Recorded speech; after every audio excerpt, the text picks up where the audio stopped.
is a spectacular night in the Valley of the Sun as we welcome you to Glendale, Arizona, as the BCS Bowl Bash continues on Fox.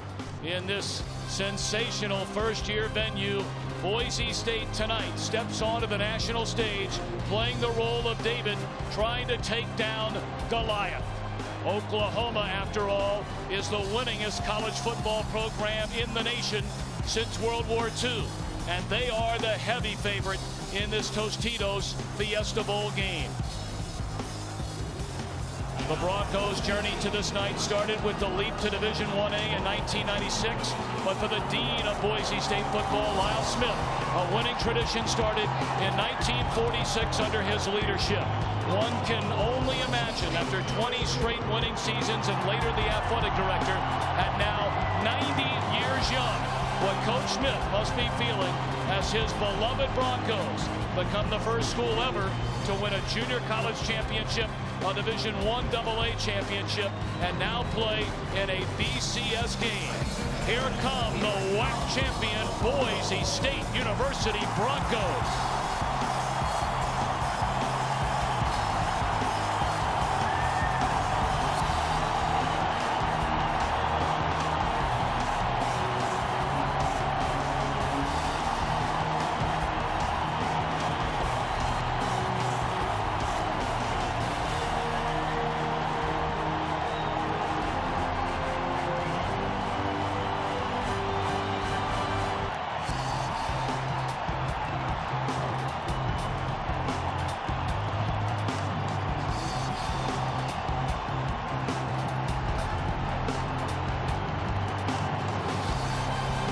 Boise State may be small, but not without talent. The young man to watch tonight, the electrifying sophomore tailback Ian Johnson.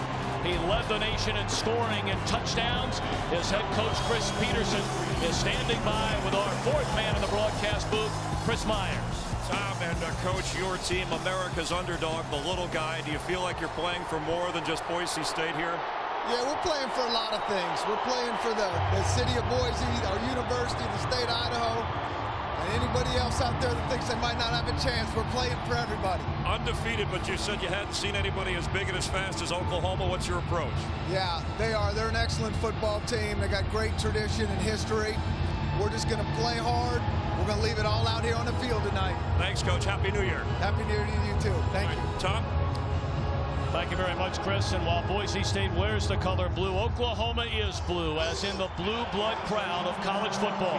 7 national championships, 40 conference titles. Wearing the crimson and cream out of the Big 12 Conference, the Oklahoma Sooners.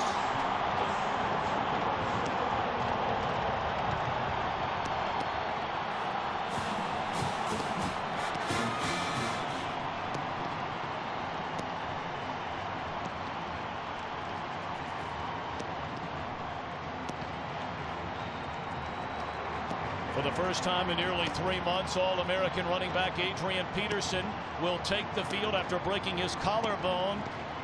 Is tonight his final game at Oklahoma.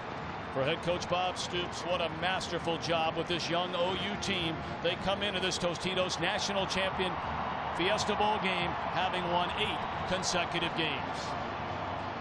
And a pleasant good evening to you. Happy New Year to you and yours. Alongside the coach, Barry Alvarez and Charles Davis, I'm Tom Brenneman. Welcome to college football here on Fox. Coach, one very simple question everybody wants to know. Can the little dog, Boise State, run with the big dog, Oklahoma? Well, to run with the big dog, Boise State is going to have to answer 3 questions. Number 1, are they physical enough to stand in there and play toe-to-toe with Oklahoma? Secondly, are they fast enough to play at the speed they're going to see from Oklahoma? And thirdly, can they do it for 4 quarters? Well, we'll find out over the next 4 hours. Certainly a rather odd position, Charles. If you're Oklahoma, I mean, let's be honest about it. Everybody might be rooting for the underdog, but in Oklahoma and the rest of the country, many believe this is a game they should blow Boise State out of here. And that's what the Sooner Nation truly believes. They also are saying to the kids, you better not lose to Boise State. That would be embarrassing. So within the confines of the locker room, Bob Stoops has had to do a real job with his team and convince them you don't have to worry about the outside forces. Let's worry about ourselves. We're the Big 12 Conference champions. We are, as you said, the blue bloods of college football. And lastly, they have no intention of being Max Baer to Boise State's James J. Braddock, so the original Cinderella story. This is fun stuff. I mean, let's be honest about it. Everybody wants to know, can Boise State, only the second non-BCS conference school, Utah did it 2 years ago and beat up on a down Pitt team, but can Boise State hang with Oklahoma here tonight? They're jam-packed. They've added an additional 12,000 seats in this brand spanking new facility in Glendale, Arizona, from what they normally seat for an NFL game. Of course, this is the home to the Arizona Cardinals football team. And we send it downstairs to the coin toss tonight. William Lamagnier, our referee tonight, the officiating crew out of the Big Ten Conference. Natalie, let me just see the coins. I'll hand it to you afterwards, okay? Captains, it's an honor to be here. Please introduce yourselves.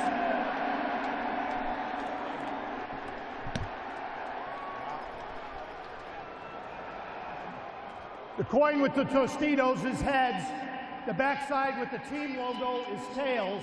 I need your options now. Tails is the call. Natalie?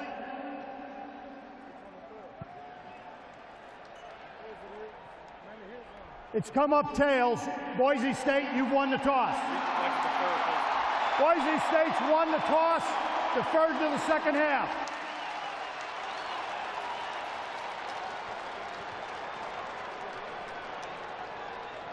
Let's go, Rap. We are ready for college football. The BCS Bash begins shortly here on Fox. Boise State University to take on the Oklahoma Sooners. The kickoff is next. You're watching college football on Fox. Start to finish. Biggest game that Boise State's ever played in, and you know, maybe the biggest game, you know, for quite a while after this. You know, everyone wants to see how the underdogs going to do it. No one really expected Boise State to make it this far, and I don't think many people outside the state of Idaho expect us to even compete with Oklahoma. But we're going to go out there. We've been practicing hard during this bowl practice, and we've been running hard and lifting hard, and we'll be ready to go. Well, we had a chance to get to Boise, Idaho last week, and they are ready to play.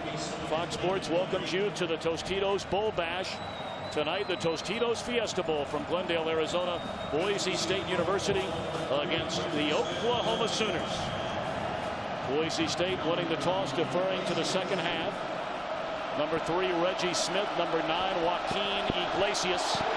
Way back, line drive kick. This will be the sophomore Iglesias. Across the 15, out to the 20, and is tackled out near the 27-yard line. A 25-yard return for the sophomore wide receiver. Up front for Oklahoma, very, very young. They start 3 sophomores, a true freshman, Trent Williams. They think he has a chance to be one of the all-time greats at Oklahoma. Adrian Peterson back for the first time since breaking his collarbone against Iowa State. Brody Eldridge is a tight end, but he'll work out of the backfield. And their quarterback, an amazing story, Paul Thompson. A backup quarterback his first 2 years, and here is Peterson, and he is tripped up behind the line of scrimmage and lunges ahead for a gain of 2. The defense for the WAC champion Boise State Broncos. Andrew Browning, a walk-on, led him with 8 sacks. Corey Hall and Colt Brooks, both born and raised in Idaho, joined in the linebacking core by David Shields. In the secondary, very good corners, the freshman Wilson, along with Orlando Scandrick, and lots of experience in the safety spot with Gerald Alexander and Marty Tadman. A reverse, and this is Peterson, and he's out to the 39-yard line. Good enough for a first down after a gain of 9. I think we'll see tonight Bob Stoops wants to get the ball in Adrian Peterson's hands. It's been a long time since he's been hit. He has practiced, but he has not had collisions. He wants to get him into the game and get into the game quickly. Yeah, and they want to make sure that he's got ball security early. Oftentimes when you haven't played in a while, some of the good techniques slip for you. They want to make sure Adrian Peterson is tight in that regard. Peterson, that sensational freshman year when he ran for nearly 2,000 yards, finished second in the Heisman balloting. Not much room this time as he is met by the free safety Gerald Alexander. Well, you know the adrenaline is running like electricity through the veins of both of these teams coming into the game. Is there anything as far as importance is concerned with being able to calm that for either team? I think Chris Peterson had to address his team and not being too cranked up, too excited for the game. Just play your game. The emotion's going to take over for itself, but don't be too emotional. Control it. Already 3 carries for Adrian Peterson. A 2nd down and 8. Quick throw by Thompson, and it's behind the intended target, Manuel Johnson. That is an incomplete pass. 3rd down and 8 upcoming. Here are tonight's Dodge keys to the game. And Coach, we'll start with you. We'll start with Boise State has to tackle well. They can't let Adrian Peterson into the back end and have the safeties make the plays. They also need to have a 3-2-1 launch. They've got to take their big shots when they can, and we'll touch on Oklahoma's after this play. Paul Thompson looking on the sideline. Still looking over that way. Play clock down to 5.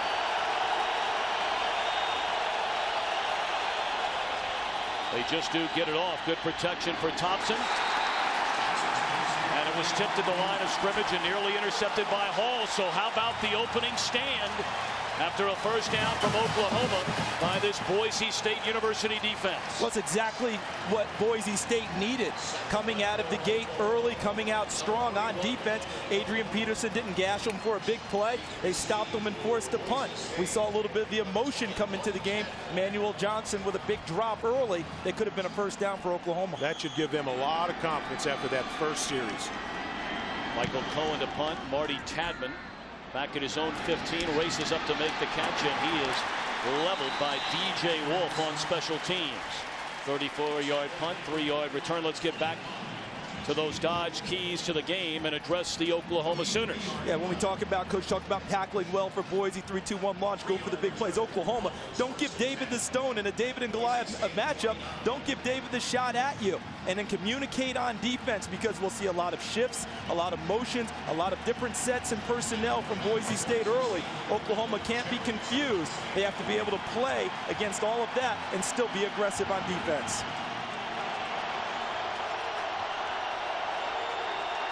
That Oklahoma defensive front jam-packed at the line of scrimmage. Jared Zabransky, a very good runner. And he tucks it underneath his arm and carries out to the 34-yard line. A pickup of 5 by Zabransky, a 3-year starter, a 32-5 record. He is starting his 38th consecutive game. The 32 wins, more than any quarterback in college football the last 3 seasons. You'll see a lot of different personnel groupings, formations, shifts. We need good communication from the Oklahoma side. Boise State is looking for an advantage when they make these shifts. First carry for Ian Johnson, and he's out to the 37-yard line. It'll bring up 3rd down and 2 up front for Boise State. They believe Ryan Clady could be starting at left tackle for just about any school in college football. He is a monster out at left tackle. Ian Johnson ran for better than 1,600 yards. He is a dynamic back, and they have 3 outstanding wide receivers in Jared Rabb, Legadou Nunez, and Dryzen James, who's from right here in Phoenix. And we talked about Zabransky, a great sophomore year, a down junior year, and has had a dynamite senior year. Well, they run right at him on 3rd and short. They do. And they have the first down out to the 40-yard line.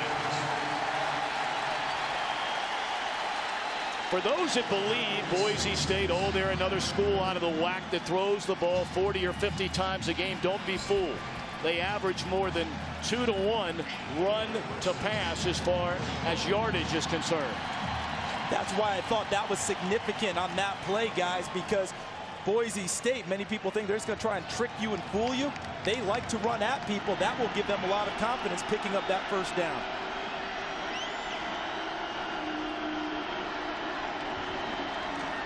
Bransky, good protection, and he's looking down the sideline and overthrows his intended target, Legadou Nunez. Take a look at Oklahoma defensively. Really struggled the first 3 games and then turned things around in a hurry after the controversial loss to Oregon. Thibodeau and Burdine, a pair of seniors at defensive end. Rufus Alexander, the Big 12 Conference Defensive Player of the Year. And the primary changes came in the secondary after that loss to Oregon, where they gave up over 500 yards. Some big hitters in that secondary, led by the sophomore Reggie Smith.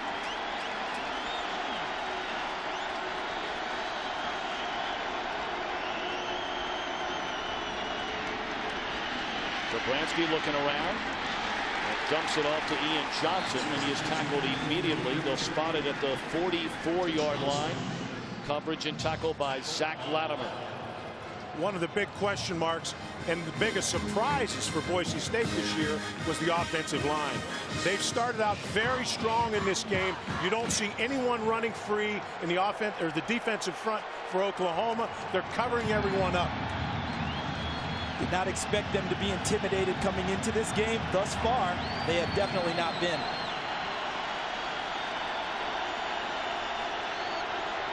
Third down and 5, and here come the Sooners. They pick up the blitz. In, out, back into the hands of the tight end, Derek Schumann. And that is a catch, and it appears to be good enough for a first down.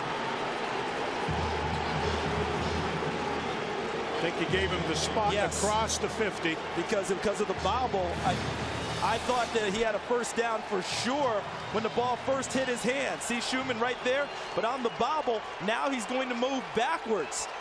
And there's Nick Harris cleaning things up at the end, but it looks like they've got a good spot and a first down for Boise State. Yeah. And that's what Bob Stoops is arguing about right now. Bob Stoops would like that to be reviewed.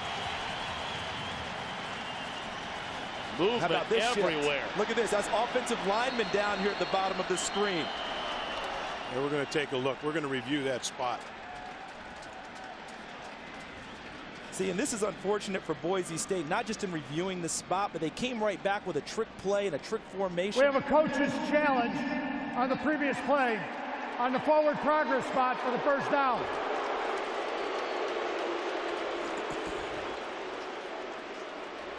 So as they take a look, after the challenge by Bob Stoops, we will step aside. Back to Glendale in a moment. Instant replay reviewable plays in college football. Every play subject to review by the booth official. And each coach has one challenge. If the play is upheld, you lose a timeout. Following the review, the play stands as called. First down, Boise State. Oklahoma is charged a team timeout and has used their coach's challenge.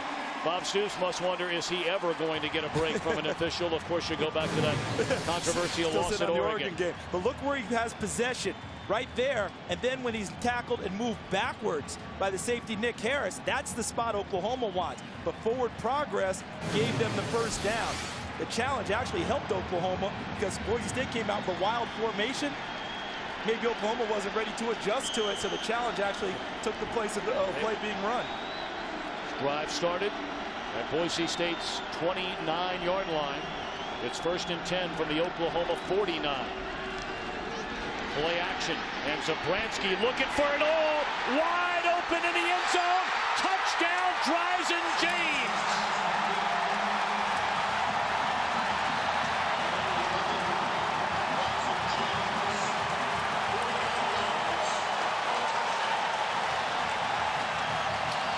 And the first stone fired by David hits Goliath right in the chest. This is part of the launchers that we talked about. Remember the keys, 3, 2, 1 launch. Get your big plays early if you're Boise State. Came out with a play action pass. Dryzen James with a double move. Beats the Oklahoma defense for the initial score of the night. Anthony Montgomery, the senior place kicker, on for the point after. And how about that? We asked the question, can the little dog run with the big dog? Well, right now, the little dog has a 7-0 lead. 49-yard touchdown throw from Jared Zabransky to Dryzen James, who play high school football right here in Phoenix. 7-0 Broncos in front. A very impressive opening drive spanning 71 yards.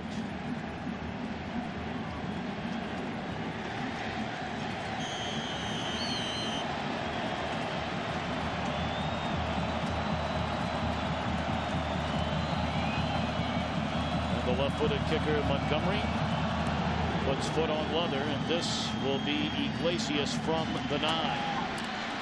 And nowhere to go. Nowhere.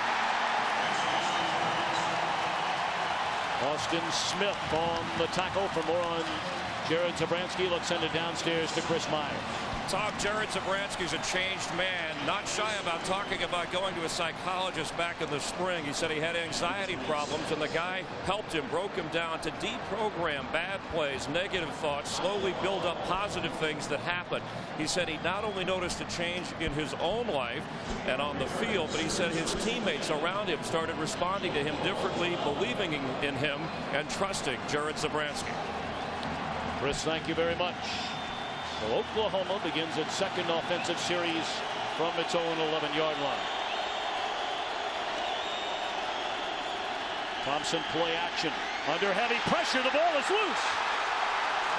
And it looks like Boise State has it. The Broncos have recovered.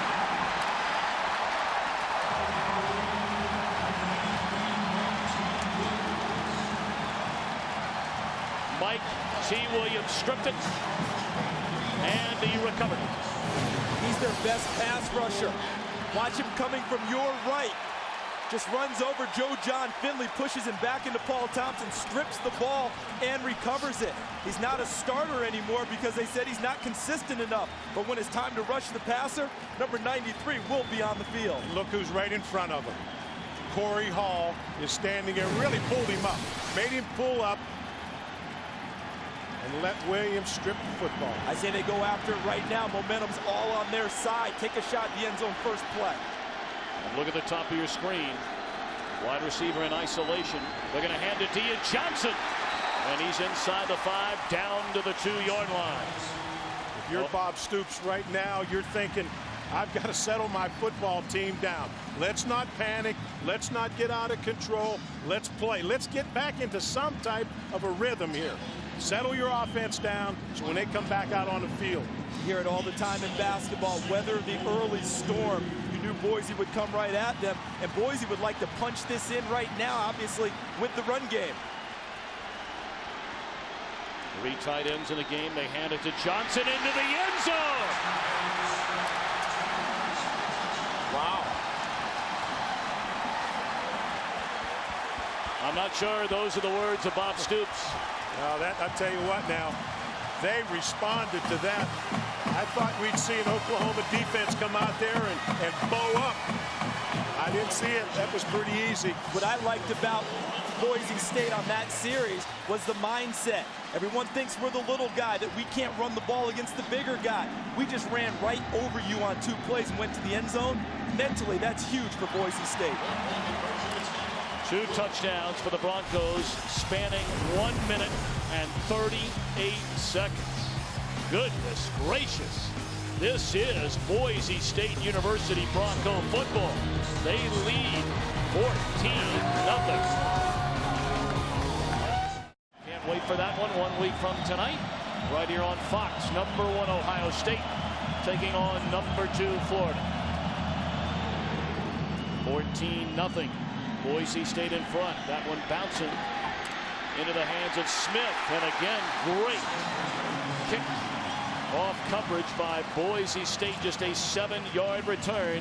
Iafalo, a walk-on and a special teams captain for Boise State.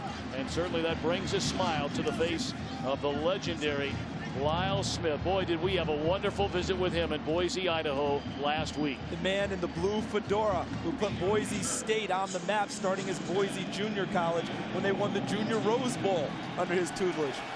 They had 20 straight winning seasons under Coach Smith, who later became athletic director. And he is a fit, 90 years young. Here's Adrian Peterson, and he is chopped down after a gain of maybe 2 by David Shields. On offense, what are the Sooners all about? Well, you know about Adrian Peterson.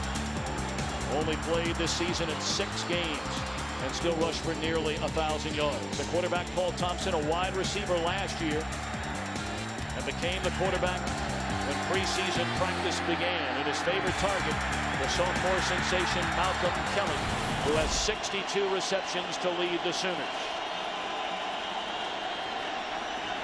Thompson dumps it off to Peterson.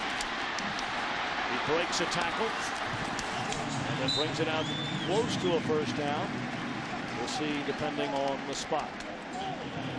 I expect Oklahoma in this series because I think early in the game they were trying to establish a rhythm for Paul Thompson as a thrower, as well as using Adrian Peterson as a decoy. I don't think there'll be much decoy now. He's been off for a while. He'll have the fresh legs, his conditioning. They'll check that as they go along, but he's going to carry it. He's going to catch it out of the backfield. I expect number 28 to touch it often on this drive for Oklahoma. Thompson is a streak thrower, and Heupel told me before the game he wanted to get him into a rhythm. He wanted to get some type of a rhythm early in the game with Thompson. Play action to Peterson, and Thompson looking for a receiver. He'll carry the football, good enough for a first down, all the way out to the 43-yard line. A 16-yard gain for Thompson. It's really an amazing story, becoming the quarterback again on August the 2nd, one day before preseason drills began. He was a starter in the first game at quarterback last year and then was benched. But when Rhett Bomar was thrown off the team the day before practice began, Bob Stoops came to Thompson and said, "Do you want to do it?" It was reported that he took a night to decide. Bob Stoops told us it took him an hour. He talked to his mom and dad and said, "I'm your man." Alan Patrick, as the play is blown dead. Patrick coming into the game for the first time, replacing Peterson. False start, 72 offense, 5-yard penalty, still first down. That hasn't happened so far, but I think his last 2 plays have been his best. An easy throw to Adrian Peterson, and the last one checked out of the pass and ran the ball for positive yardage. That'll help him get comfortable.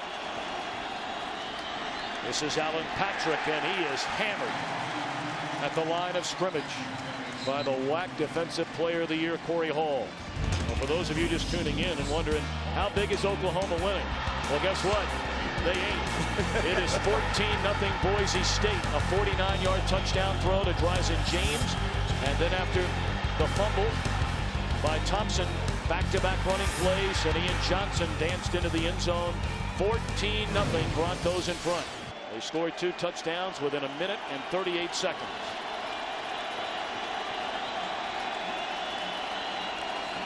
Second and 14. They fake it to Peterson and throw, and the catch is made by Iglesias at the Broncos 48-yard line. He appears to be 2 yards shy of the first down. And as he rolled out, my first thought was hit the short receiver in the route, because I thought that Iglesias would be covered downfield, and he was. Watch the route. They're going to end up putting 2 receivers out this way.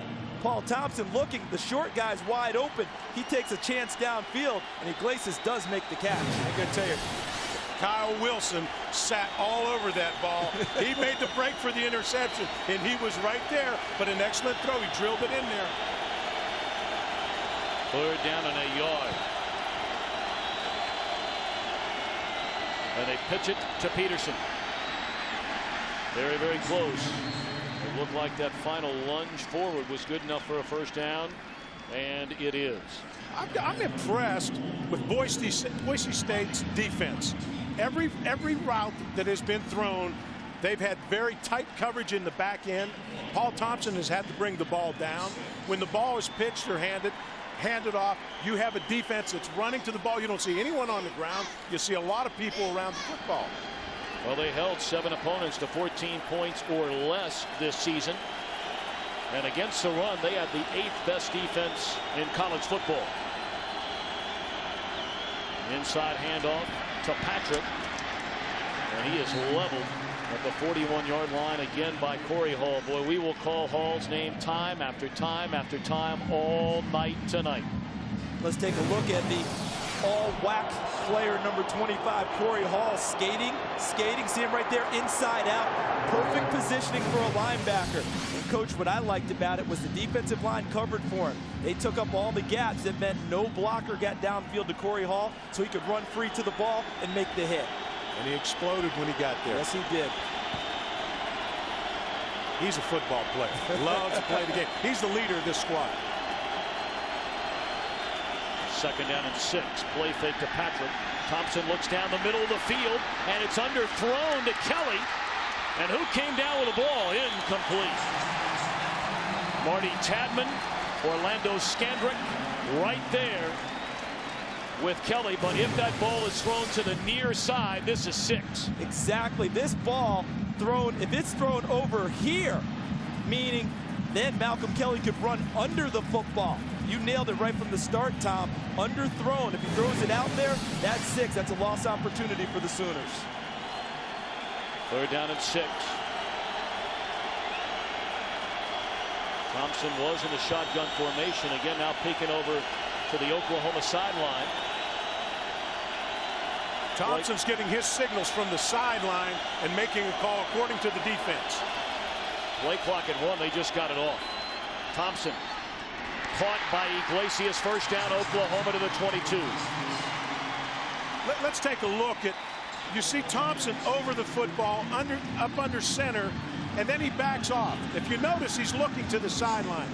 They're getting a good look at the Boise State secondary and what alignment they're in. They're signaling the offensive play, and he's audibling it. Yeah, really what they're doing. See, Malcolm Kelly looking to the sideline. He's checking his wristband on his pants to get the play call because the booth is really giving the call down to the sideline once they've seen the defense. 3 tight ends. They hand it to Peterson. Steps over a couple of tackles, and he's down to the 15. Tackled there by Marty Tadman, the senior from Mission Viejo, California, after a gain of 7. Well, on defense for the Broncos, they are led indeed by their senior linebacker, Corey Hall, the WAC Defensive Player of the Year, a 4-year starter, 1st team All-WAC 3 straight years. They get pressure up front from the walk-on Andrew Browning, who has 8 sacks. And in the secondary, Tadman, a ball hawker supreme, 10 career interceptions. 11th play of the drive, Alan Patrick down to the 10. And that will be good enough for an OU 1st down. This run game is exactly what Oklahoma needed on this drive to settle themselves down. They took 2 major blows with the 14 points, the big plays coming right at them. They needed something to get themselves reestablished and kind of get back on their feet. And for Oklahoma, it's running the football. I think one thing we want to take a look at, let's watch when Adrian Peterson's running the football, if he breaks the front 7. How many times do the safeties have to make tackles? The last 2 times they had to. Last 2 runs, Adrian Peterson and Alan Patrick have finished the runs impressively, and they're very physical in how they run the ball. This is Alan Patrick. He picks up 3 down to the 8-yard line. Alan Patrick from Conway, South Carolina, was a all-state running back and defensive back in high school, went to junior college as a defensive back, and that's how Oklahoma recruited him. But after all the injuries last year, he went back to running back, and this year replaced Adrian Peterson when he got hurt and ran for 700 yards. In 4 of his 5 starts, ran for over 100 yards. And he's Adrian Peterson's roommate. Let's not forget, Oklahoma rushed for more yards when Alan Patrick was the tailback.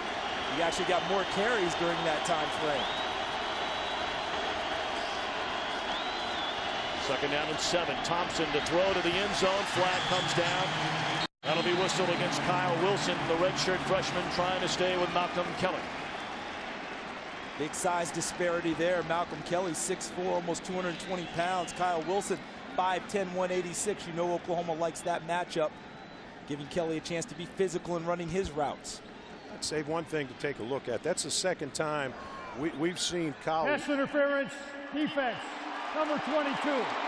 By rule, the ball's placed at the 2-yard line, automatic, first down. Kyle Wilson has had very tight coverage. Let's look down the road. Let's take a look and watch for some double moves. If he's going to play that tight on the receivers, you have to give him a stop and go. You have to give him an out and up.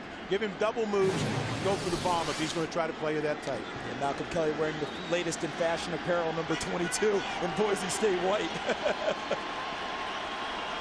Adrian Peterson in the I formation, trying to get to the end zone for the first time since breaking his collarbone. And Gerald Alexander says, not this time. When you can catch a big back such as an Adrian Peterson before he gets his shoulders square to the line of scrimmage, that's when you have your best chance to tackle him. He never got a chance to turn upfield. See how he's running laterally? Gerald Alexander cleans up on that play. If he gets a chance to turn his shoulders and get downhill, that's when he's difficult to handle. Marty Tapman did a nice job as a safety to get up and bounce it and make it go east and west instead of north and south, Charles. This will be the final play, more than likely, of this opening quarter. Thompson to the end zone. Touchdown, Oklahoma. Manuel Johnson, his third receiving touchdown of the year, and the Sooners on the board.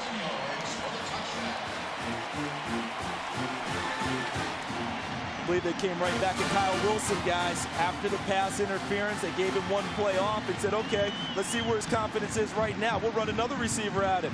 Give it a go. Turned out to be a nice call by the Oklahoma sideline. It's a very settling drive for the Sooners to take the ball down the field, get into some type of a rhythm. Give your defense a chance to regroup a little bit on the sideline, too. They've had a chance to get off their feet. Garrett Hartley on for the point after. And it is good. So the Sooners, after falling behind 14-0, take 13 plays to go 82 yards, capped off by the touchdown pass to Manuel Johnson. 14-7, Boise State.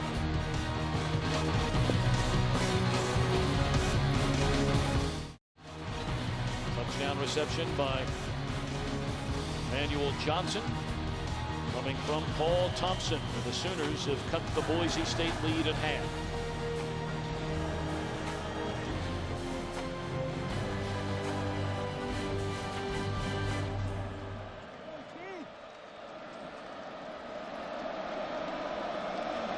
Boise State to get the football for the third time in the game. Their first two possessions culminating in touchdowns. This is Rashawn Scott from his own end zone. Great coverage as he tackled at the 18. Let's go downstairs and check in with Chris Myers. Tom, Coach Peterson of Boise State, last words he told his team when they hit the field: being here is not good enough. What will your legacy be? Up 14-0. It was Bob Stoops' turn over here on the Oklahoma bench, calling his team, saying there's a storm out there. We have to control in here what we can. Line coach James Patton saying we can wear these guys down. Let's put a drive together. It's exactly what they did. Well, they start the play clock in college football after the ball is placed down and ready for play. So the first quarter has come to an end at the Tostitos Fiesta Bowl. We ask the question, can the little dog run with a big dog?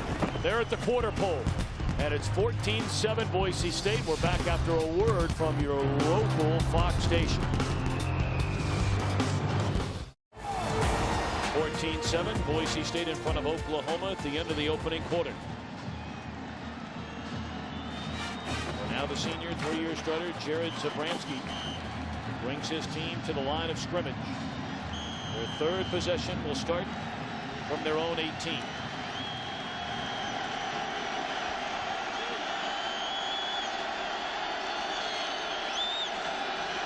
Nunez in motion, and they set up the screen. Dumped off to Johnson and read beautifully by the Oklahoma defense. That's Lindy Holmes, a sophomore corner out of Dallas, Texas. Holmes, a wide receiver last season, and then in the spring football at Oklahoma, moved to defensive back.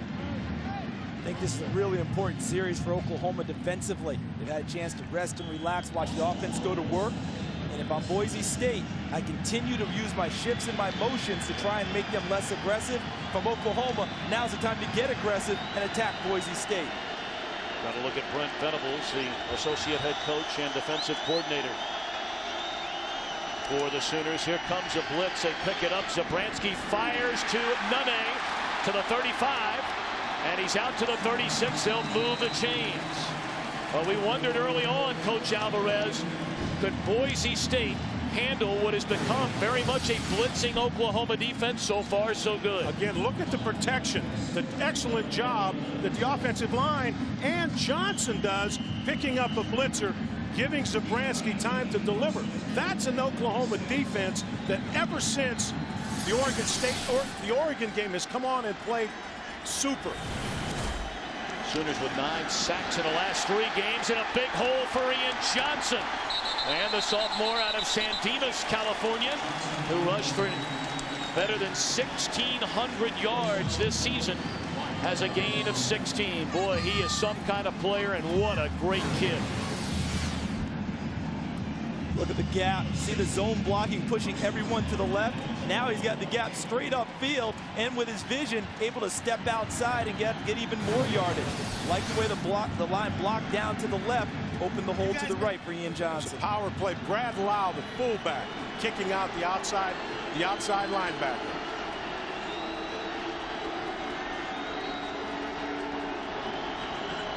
Ball at the Oklahoma 48. And they hand it to Johnson, and not much room at this time. The first man there, C.J. Ayu, the senior from Highland, Utah. His uncle, Junior Ayu, back in 1972, playing for Arizona State in the very first Fiesta Bowl, was the defensive MVP of that game. And his dad played in the Fiesta Bowl also with BYU, a reserve running back. So the Ayus love to come to Phoenix. They got a few of those Fiesta Bowl and played a Fiesta Bowl, the Tostitos Fiesta Bowl.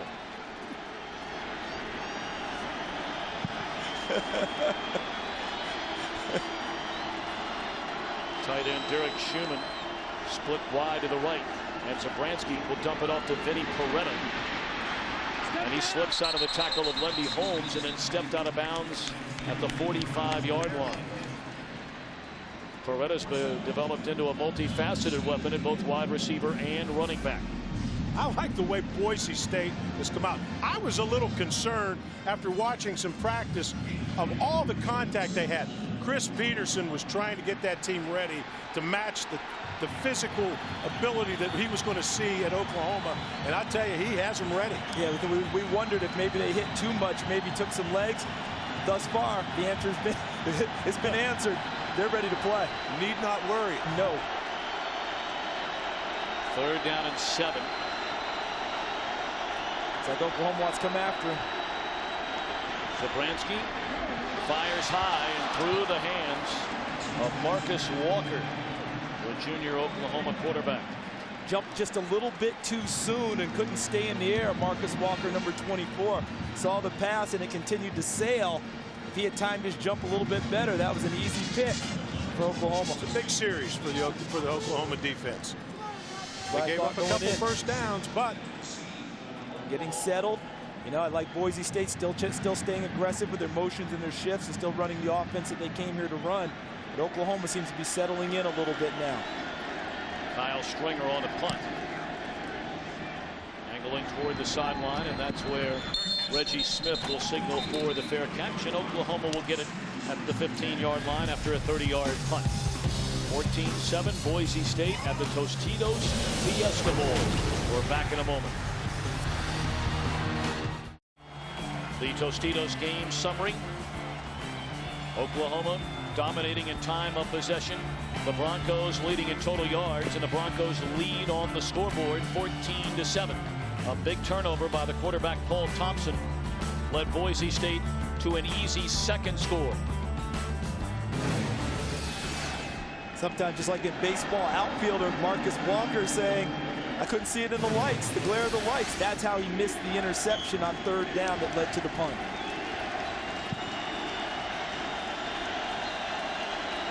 Starting from their own 15, the play fake to Peterson. Thompson rolls right, has an open receiver.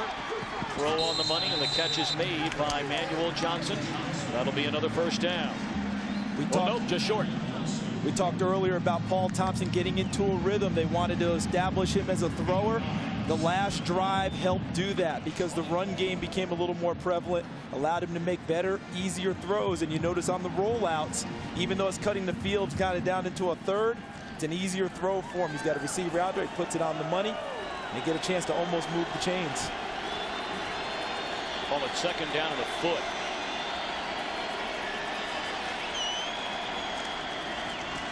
And Thompson to throw.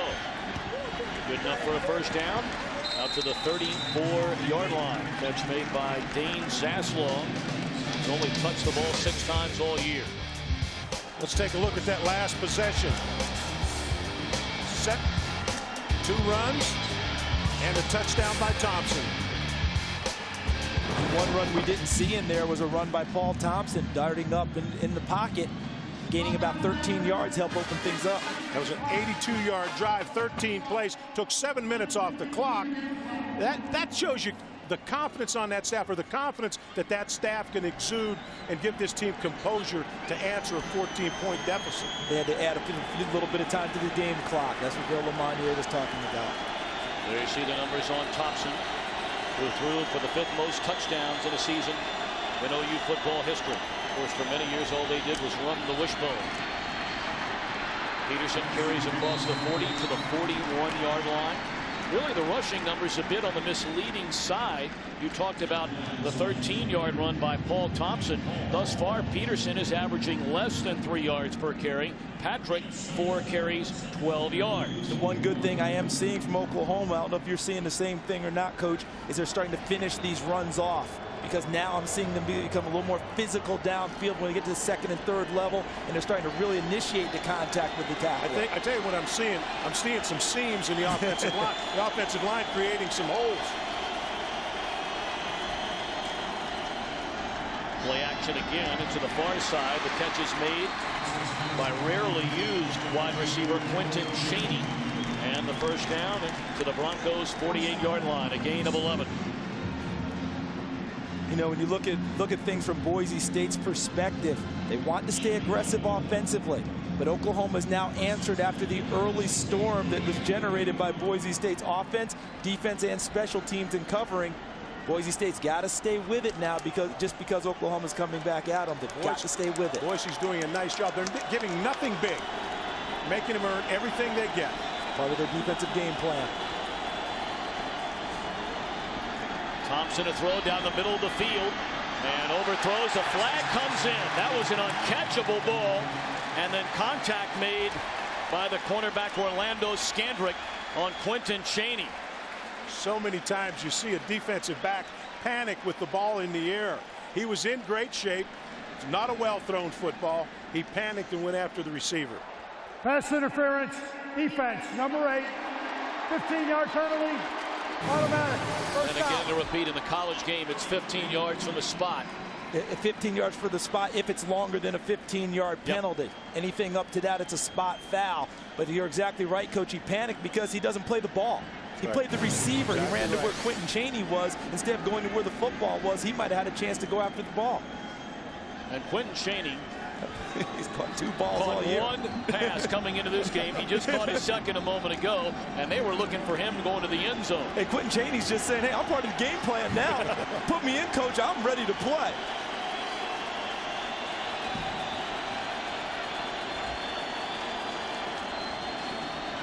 And off to Alan Patrick.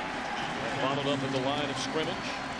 Led by Mike G. Williams. They have a Mike G. Williams, who's a senior out of Lethbridge, Canada, and a Mike T. Williams, a sophomore out of Sacramento, California. Yeah, the difference between the two, Mike G. Williams is more of the run guy. He comes in, he's a little more consistent. Mike T. Williams, as we saw earlier, a terrific pass rusher. He forced the fumble from Paul Thompson earlier in the game. Quick snap on a 2nd and 10. Thompson looking to the end zone. Ball's underthrown, and it's intercepted by 10.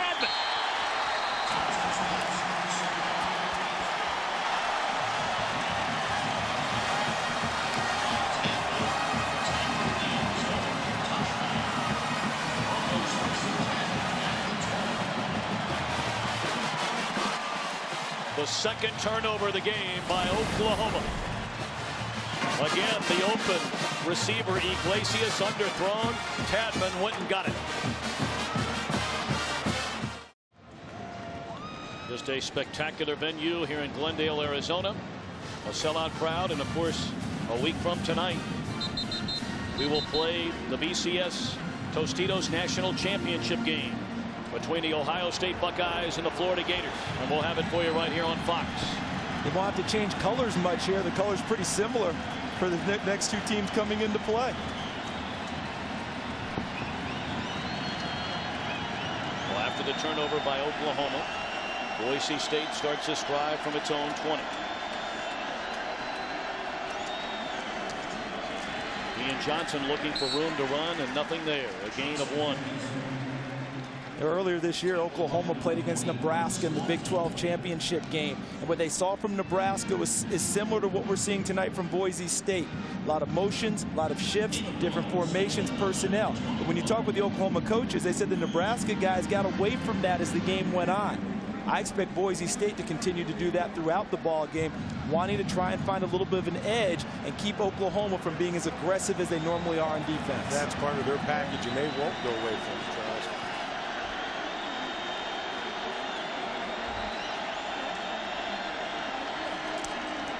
Zabransky looking for his tight end Schumann. Covered beautifully by Lundy Holmes, and it's out to the 23-yard line, so 3rd and long upcoming for Boise State. We'll call it 3rd and 7. As we started this game, one of the keys to the game that we brought out was don't give them the stone. Right. Oklahoma can't turn the football over. They've given the ball back twice today. Justin Wilcox, the defensive coordinator from Boise State, told us we have a mantra. If we get 2 turnovers, we're in the ball game. If we get 3, we win it. They've got 2 already tonight.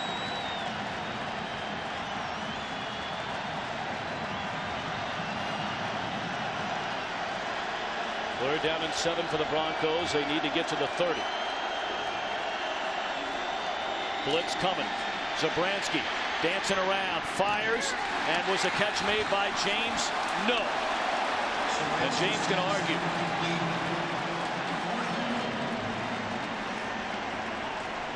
Nice job by Zabransky. Showed some excellent mobility in the pocket. Pressure on. He stepped up in the pocket. Yeah, a good call, an excellent call by the officials, because he tried to get his arms underneath, but watch the ball hit the green turf as he gets his hands down. He did not have his hands far enough underneath to cradle it off the ground.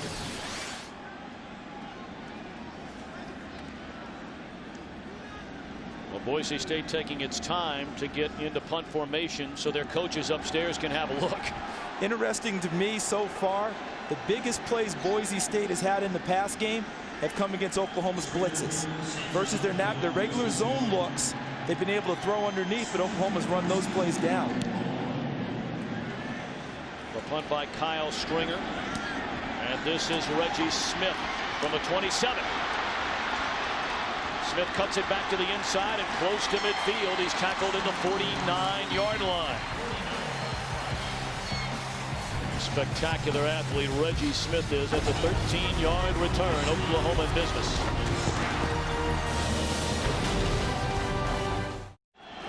We got Alan Patrick and Adrian Peterson in the game now. And they give it to Patrick, who's inside the 40. Down the sideline, back to the inside, all the way to the 22 is Alan Patrick.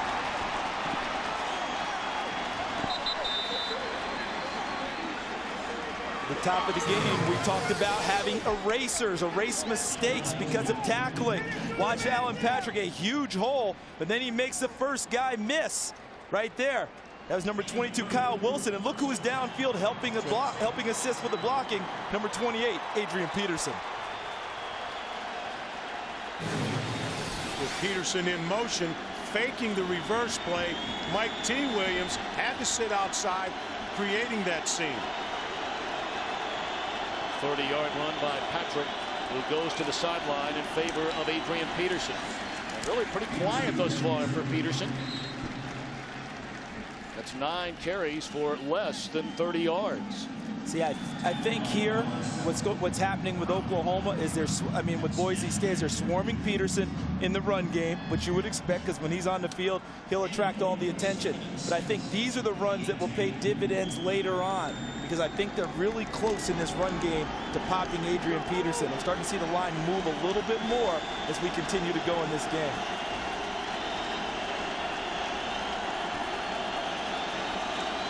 Second down and 7, Peterson.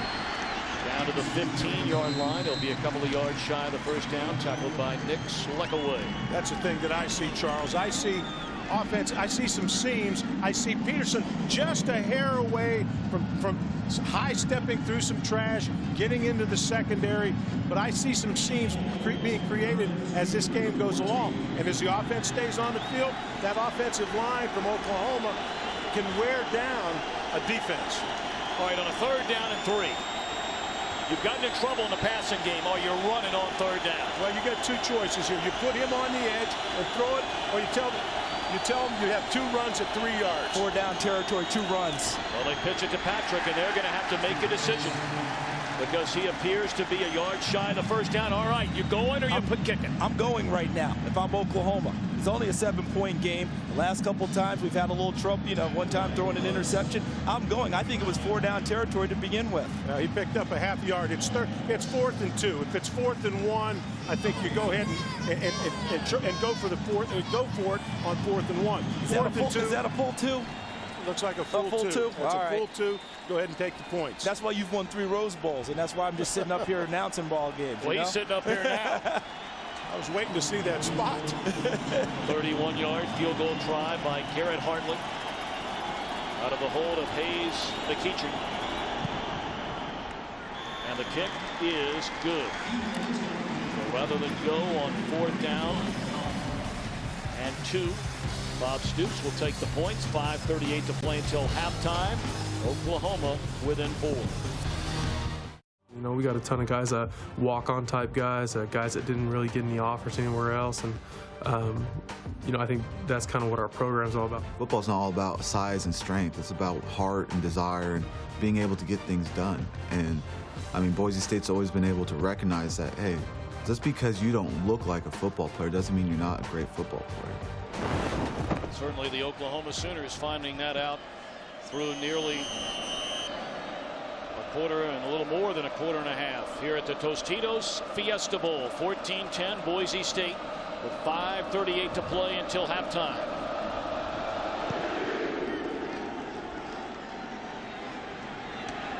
Quentin Jones a couple of yards into his own end zone, and he is buried at the 15-yard line by Curtis Wofton. Let's check in once again with Chris Meyer. On the Boise State sideline, Tom, and underdogs of a feather must flock together. You remember the Cinderella story in the NCAA basketball tournament. George Mason going to their Final Four against the mighty powerhouse schools. They took out an ad in the Idaho newspaper this week congratulating Boise State on the unbeaten season and wishing them good luck in this game on this big stage, showing their support. Coach Peterson said later in the year, if we have it in our budget, we'll return the favor, but just don't tell us when it's midnight. Well, by playing in this game, Chris, their budget has changed dramatically. After they split up all the money with their conference and the other non-BCS conference schools, that one nearly intercepted. Oh, goodness, Nick Harris had an eye on the end zone and apparently not an eye on the football. What a hybrid guy. Coach, when you talk about a hybrid, a linebacker, strong safety type, and I know the Oklahoma staff told you this week that this guy would be a factor. He's starting to figure it out. He's a guy that they can use on the blitz. He can be in coverage. He can play linebacker. You like him on the field. This is a big series for both sides of the football. But Boise State wants to reestablish some kind of offense. Oklahoma's trying to get field position. They get the ball back before halftime. That's right. Field position and the ball.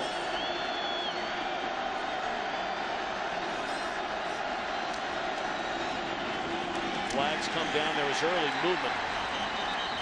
Nowhere to go for Ian Johnson.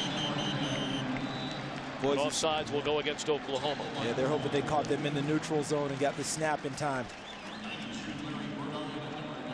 Offside, defense, number 99. 5-yard penalty, still second down. And of course, the night after that, the All-State Sugar Bowl in 1 week from tonight. The BCS Tostitos National Championship game here on Fox. Zabransky just throws it away. He took a look. He was ready to turn that ball loose. And Nick Harris is under the throw. He took the throw away from him, had to bring it back. Coach, they always talk about how many are in the box and count that up, right? Take a look what Oklahoma has right here. Right, all those guys in the box, they've got 8 in the box versus 3 deep coverage. You know, when you're counting that, now they've got all the holes covered, and Jared Zabransky's got to step up and go if he decides he's going to run it. A big third down for Zabransky and the Broncos.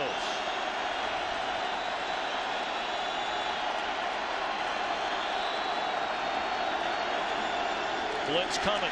Zabransky. Down it goes.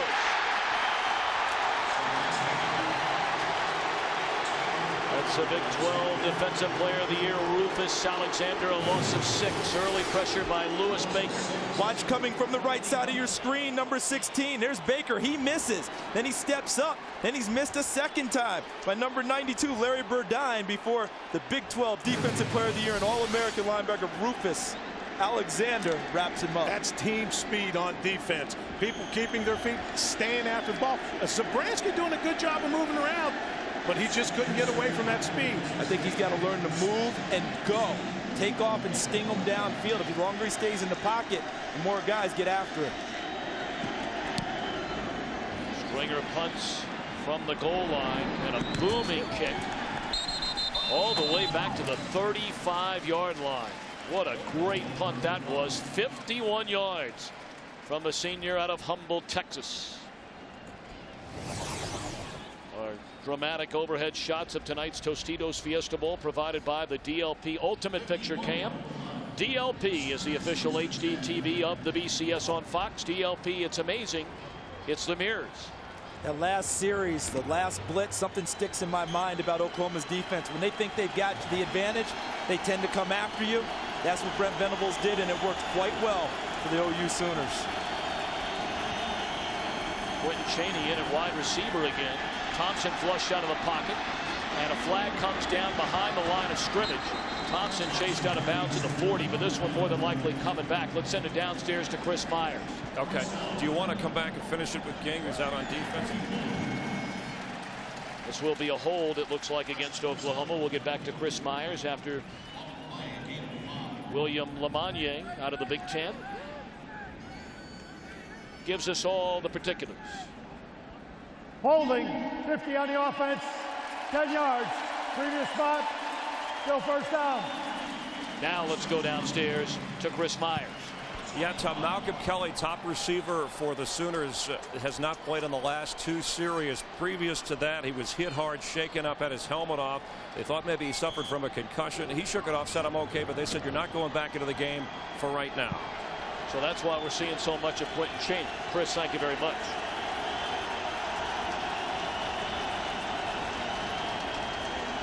Thompson throws it back the other way to Joe John Finley. That's like a greased pig. He can't get a hold. Screen play. Well, you get sprint action away, a tight end screen, which was set up. They set up quite well, and it's the second time I've seen Oklahoma tonight try and use a misdirection throwback pass. On the last interception Paul Thompson threw down the middle, that's where he wanted to go first, was a misdirection pass.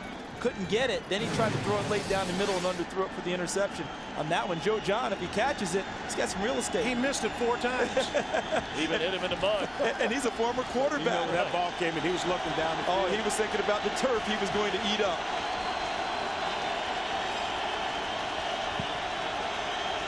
Second down and 20. Blitz coming. Oklahoma picks it up. Throw and catch by Johnson. He gets back to the original line of scrimmage out of the 35-yard line. So 3rd and 10 upcoming for the Sooners. Clock under 3 minutes. Oklahoma has 2 timeouts remaining. The Broncos have all 3 of their timeouts. A little surprised they're not taking one here? I'm really not. The reason why, they've got the lead right now. They want to try and milk this clock down. They'd love to go into the half exactly where they are, not so much thinking about being aggressive on offense here.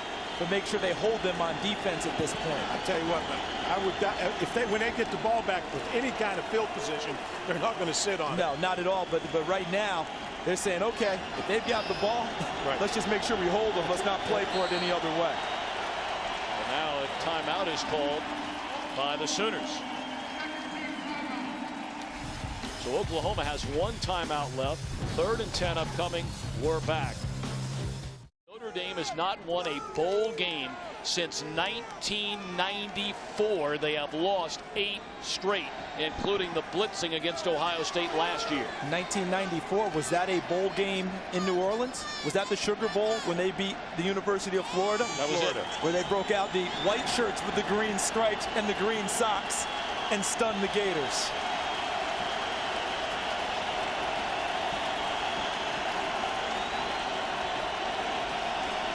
Third down and 10 from their own 35. Thompson looking for room. Throws incomplete. So Boise State will get the football back right around the 2-minute mark. And again, they have all 3 timeouts remaining. Oh, there is a late flag on the far side of the field. Boise State saying that is against the Sooners. We'll see. They sure hope so. They do not want to negate a terrific defensive play by the Boise State Broncos. This could be a really big penalty if this is a personal foul, and by Bob Stoops' reaction, he was screaming at Joaquin Iglesias. They might back them up 15, which is better field position for Boise State. That'll give Boise State excellent field position, and they'll definitely come out winging it. Decline following the play, unsportsmanlike conduct, baiting, charge to Boise State, number 8. Personal foul, late hit, number 9, Oklahoma. Those penalties will offset 4th down. That's Iglesias getting tangled up with Orlando Skendrick. Well, it took the decision-making process out of Boise State's hands, so they didn't have to worry about it at that point. Let's look at the end of the play. Right here in the middle, number 8. There's Orlando Skendrick woofing at Iglesias, and then number 9, Iglesias actually headbutts him back. He's fortunate that all he got was a personal foul penalty in that situation. I mean, when he initiated that kind of contact, he's lucky that he's still on the field. Boise State over the last 7 years, 28 blocked kicks. Very short punt off the foot of Michael Cohen, and the official will spot the ball at the 35-yard line. So with 2:05 to play until halftime and all 3 timeouts left, Boise State pretty good field position. Not a bad half for Boise State on the defensive side. Boise State has played excellent defense. You see every gap field. They were concerned about missed tackles. I've seen a couple missed tackles. They've tackled very well because they've swarmed to the football. And Justin Wilcox, their defense coordinator, asks for erasers all the time. Guys who erase the errors of their teammates. If you have a missed tackle, who's going to be there to pick up for them? We're seeing that already this evening. A number of guys to the ball on every run. See a couple of takeaways. A sack, Oklahoma, 2 of 5, converting on 3rd down. Ian Johnson takes a handoff and looking for room, and there's not any there. All of a sudden, things have gotten pretty quiet for Ian Johnson. And I think that Boise State is looking at the clock, 1:30 left. They're still up in this ball game. I don't think they want to make a mistake here and give Oklahoma a chance to score going into the locker room. They've done their job. And now this time they hurry up to the line of scrimmage.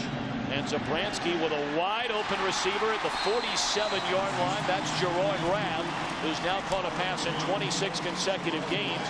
Good for 18. When they spot the ball, the clock will start again. We'll give Chris Peterson a lot of credit for he fooled the heck out of me. I thought he tucked his horns in. As you said it, Charles, I saw him come to the line of scrimmage. They snapped it with 24 seconds on the play clock.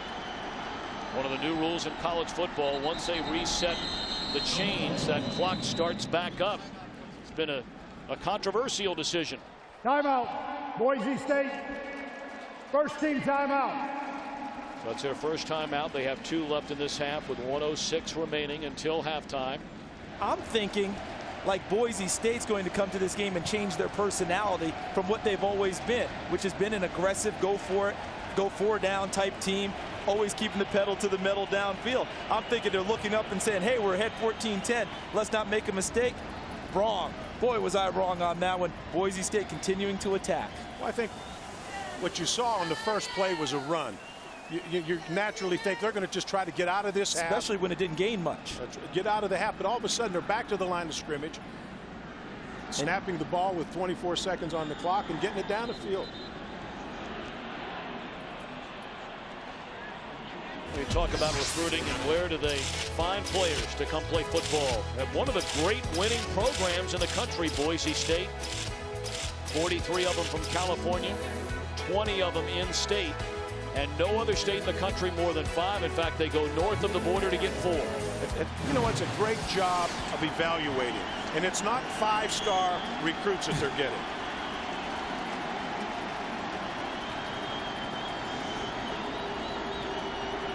First down at the Sooner 47-yard line.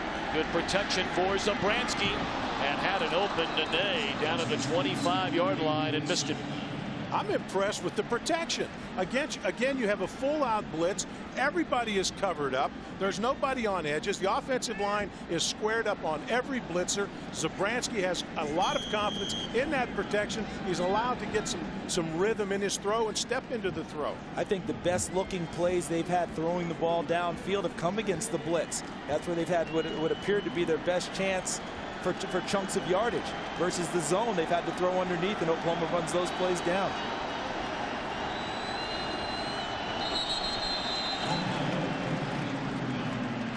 Ball start, 66, offense, 5-yard penalty, still second down. That's Tad Miller from Boise, Idaho, played at Bishop Kelly High School.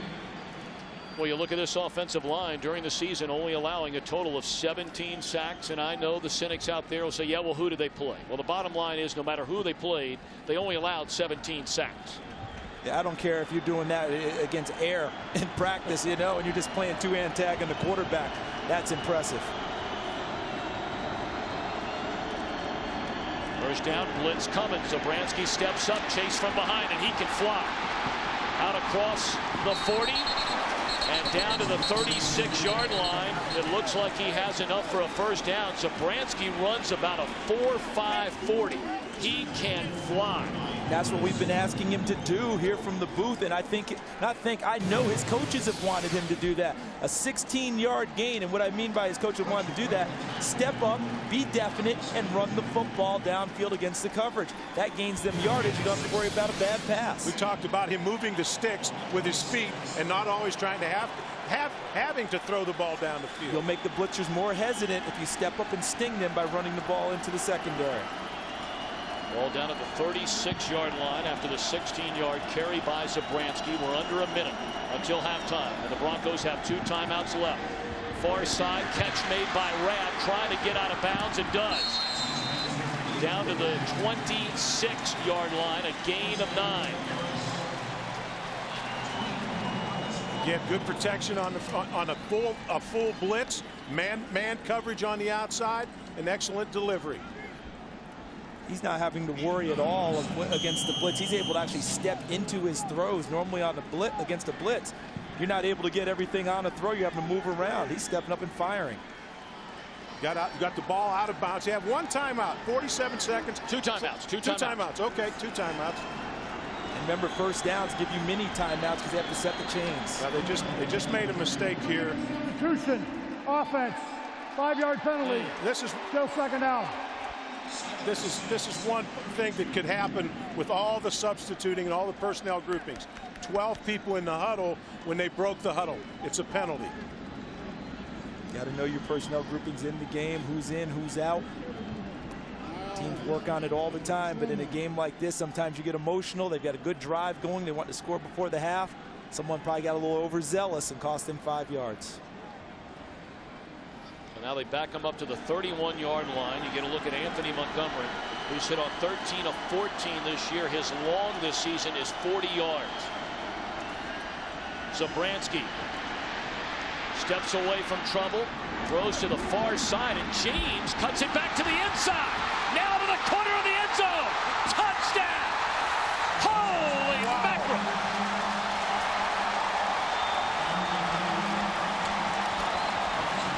Bryson James from Phoenix, Arizona's Westview High School, his 2nd touchdown tonight. tremendous awareness by Zabransky. That was a throwback. That ball, he sprinted to his right. The ball was to be thrown across the field to his left to the tight end. What tremendous awareness to find an open receiver. And when James caught the football, were you thinking get to the sideline, get out of bounds? When he turned inside, I thought he might have made a mistake initially, but he turned it into great profit for the Boise State Broncos. He smelled that end zone. He saw that orange end zone. He knew those colors, didn't he? This is what you're talking about, Coach. Looking to throw back. Keeps his feet, but look at the awareness. And the arm strength to get it out there that far. And then James breaks the tackle and dives in. And Boise State with the momentum as we head towards the half. Charles, we're talking about that speed at Oklahoma. Look at this speed. Starting to wonder as we hear all this talk about speed around the country, who has it, who doesn't. Everyone has it. Nobody's recruiting slugs anymore. Yeah. Those guys don't make it. The other thing is I'm wondering about the evaluation of this so-called five-star talent or not five-star talent. Boise State may be blue collar, but they are blue collar with talent, and I think that gets overlooked sometimes, and we don't give them enough credit for being skillful football players. I'll tell you what their coaches do. They develop. Their programs that recruit five stars, everyone knows who they are, but you have programs that recruit players, they talk about walk-ons, great attitude, and you develop them. So with 33 seconds left in the opening half, a huge touchdown for the Broncos. This is Iglesias, and he's out to the 29-yard line. Boise State starting that last drive at its own 35. And needed a minute and 32 seconds to get into the end zone. Aerial coverage of tonight's Tostitos Fiesta Bowl is brought to you by Budweiser Select.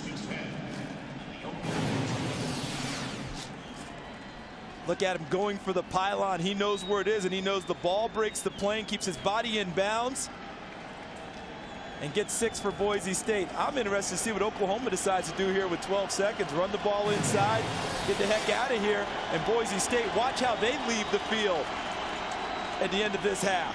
Well, they're going to hand it off, and that will be the final play of the opening half. Watch Boise State take off out of here.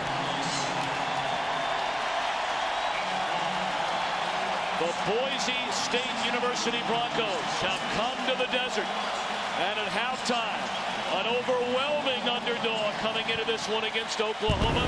A 21-10 lead. Stay tuned. A special Tostitos halftime program to see if Fred Banks' dream of home ownership comes true. Just about set to begin the second half at the Tostitos Fiesta Bowl. Surprise, surprise, Boise State. A 21-10 lead over Oklahoma. Tom Brenneman alongside the coach Barry Alvarez and Charles Davis. And Coach, we begin with you at halftime. If you're Bob Stoops, what are you saying in your locker room? Well, you're saying we haven't played our best football, and there's a lot of ball to be played yet. So let's just stick with our game plan. But we've got to play better. We've got to play better, but let's not panic. Charles, on the Boise State side. Yeah, I think you have to be very clinical in the locker room. You've shown that you can play with Oklahoma, and they believed that before they came into the game. And stay aggressive in your offensive play calling. That's what got you the 21-10 lead. Boise State will get the football to begin the second half.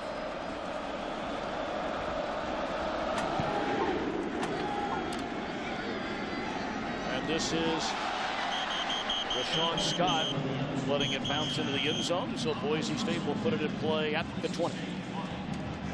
Let's check in downstairs once again with Chris Myers.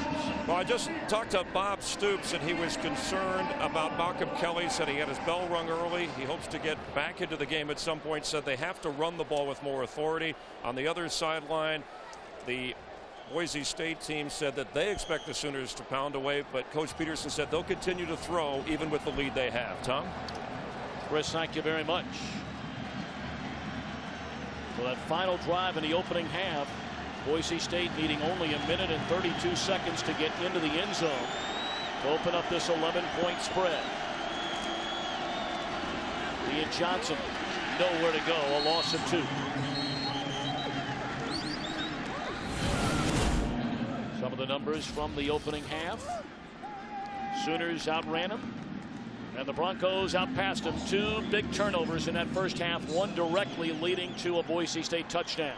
One you gave up a touchdown, and the other one you gave up potential points. And that's what we talked about, not giving away the football. And you notice time of possession and heavily in favor of Oklahoma. Sometimes it doesn't mean as much as you think. Caught a loss of 3 on first down on the carry by Johnson. So now Dobransky back to throw. And again steps up. Fires, catch made on the far side. And that's the tight end Derek Schumann. He's out across the 25 to the 27. 3rd down and 4 upcoming.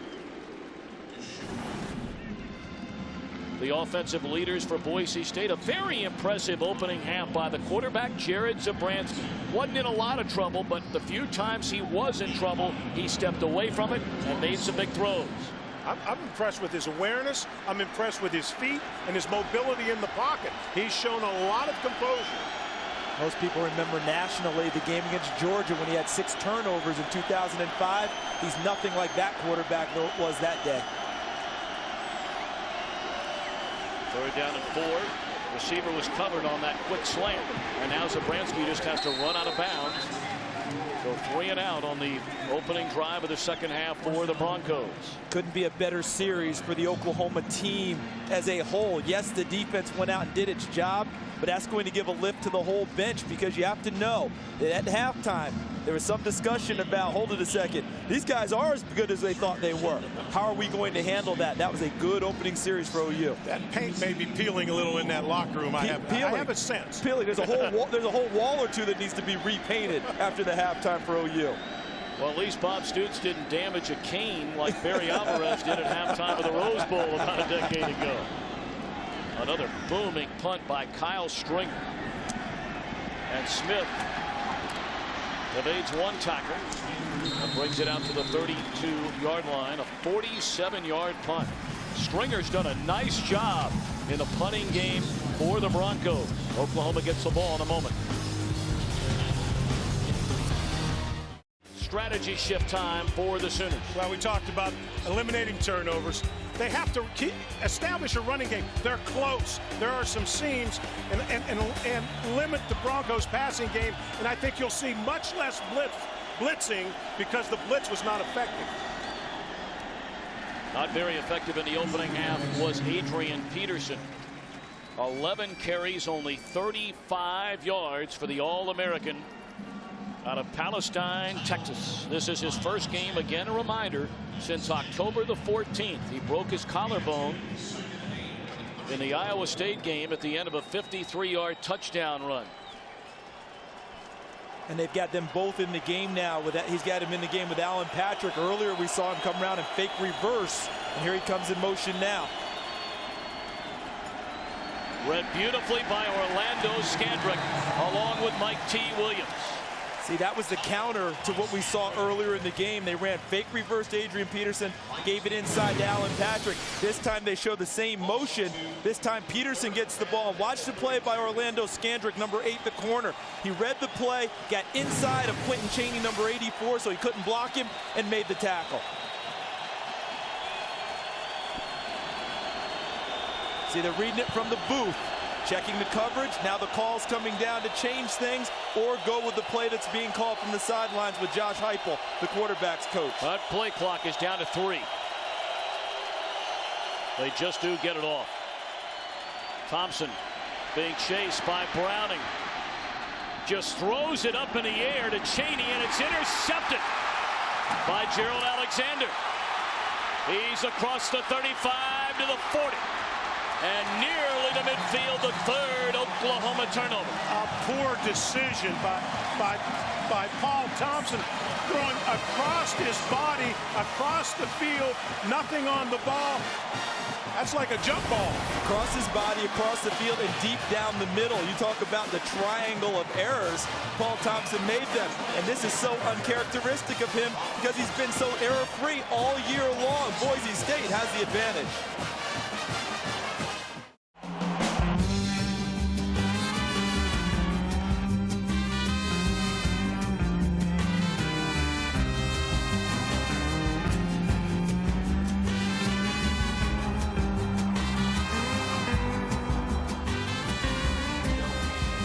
so far, the upstart Boise State University Broncos like their time in the desert.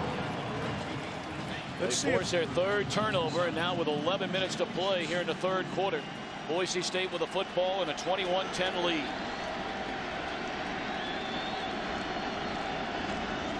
Ian Johnson crosses midfield to the Sooner 49, shoved out of bounds by Alonzo Dotson and Lundy Holmes. I thought we might see one down the field on that sudden change of possession. Always is a time you bring a defense back on the field. An excellent time to take a shot. Sometimes teams call it off after a commercial timeout or a timeout by the other team, thinking, okay, now they might have a chance to get settled. We'll go ahead and run our normal offense. Doesn't mean they might not come right back to it, though, after the first play.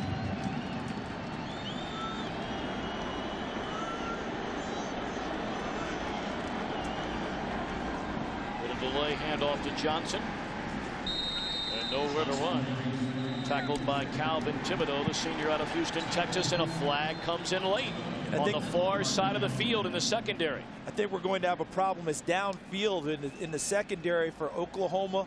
I don't know if they're going to call it on the defensive back or the receiver for after the play. Following the play, personal foul, late hit, 91 on the offense, 15-yard penalty, third down. Derek Schumann, the tight end, one of their smarter players, an all-WAC performer, getting downfield after the whistle and still getting after the defensive back. Take a look to the left of your screen, right there. There he is. There's Derek Schumann. And he stays with it with Nick Harris and rolls him up after the play is over. The flag came in from the back judge. Didn't see, it looked like a possible leg whip where he kicked his leg up. Him up after, yes, he rolled him up on the block. So they back him up 15. And rather than 3rd and 7 for Boise State, it goes to 3rd and 22. They need to get to the Oklahoma 43-yard line to convert. Haven't seen him run a screen yet or a draw. Well, there's your draw to Johnson, and he's out across the 40. Boise State forced to punt it away. They took the safe route right there, just not wanting to throw the ball down the field and force the ball.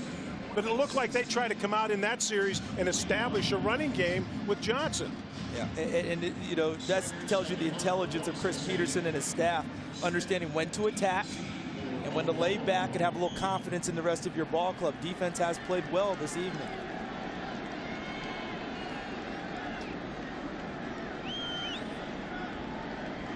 Stringer, a high snap. Smith, a fair catch. Flag comes in. Oklahoma will start this possession for the time being anyway at the 22, but again we'll wait on the penalty. Big Ten officiating crew. William Lamagnier, our referee tonight. Illegal block in the back, number 11. Oh. That's a post-scrimmage kick enforcement. We'll go 10 yards from the spot of the catch. First down. Bobby Jack Wright, co-D coordinator, talking to Lundy Holmes. Here are tonight's Taco Bell impact players of the game. Jared Zabransky has only missed on 6 of his passes thus far, as a pair of touchdowns. Paul Thompson, 1 fumble and 2 interceptions. In a sense, what we're looking at there is positive impact versus negative impact. That's not to criticize Paul Thompson, but he has not been as careful with the football as he has been all year long, which is what made him, what many thought, the MVP of the Big 12 this year. Well, as the Sooners begin this drive at their own 12, Alan Patrick has come into the game, and he gets a yard, maybe 2. You know, we talked to Bob Stoops at length 3 days ago and said Adrian Peterson's back, but it's been a long time since he's played, almost 3 months. If for whatever reason he is not having a good game, will you sit him down and get the ball more to Patrick, who's played here down the stretch since Peterson got hurt? He said, we're here to win the game. He's going to play who's hot. Neither one of them have had much to look at.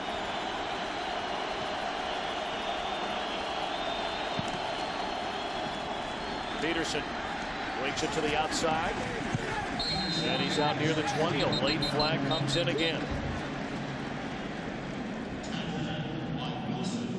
It's been 8 weeks since he's touched the ball. We talked about it earlier, getting him into a rhythm, getting hit. So there's going to be a face mask against Boise State. Incidental face mask. Number 8 on the defense. That 5-yard penalty results first down. The one thing I saw, I did see flashes early. I thought there were a couple seams where a sharp Adrian Peterson steps over the trash and comes out the back end. Sometimes I wonder if you overthink it too, in terms of, Alan Patrick's played well. We've got Peterson back. Let's go between the two of them. Before he got hurt, he would have had all the carries, and what they would have counted on is him popping something late in the ball game. I might think about that strategy with Adrian Peterson. Peterson is in there, and Thompson to throw on first down, intercepted, and into the end zone goes Marty Tadman.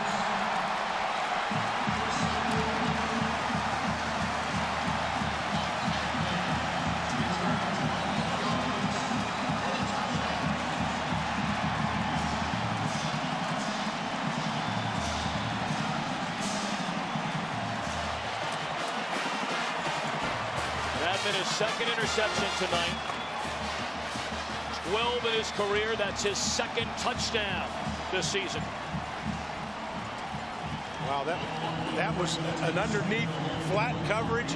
I mean, it looked like the outlet wasn't there. Looked like 3 deep coverage with a strong safety underneath, and Marty Tadman, he got to the flat, and the ball, he appeared to be the receiver. He was the guy in the area, makes a perfect break and carries it home. We better get, well, the ball looked like the ball may have been tipped. Looked like the ball may have been tipped there.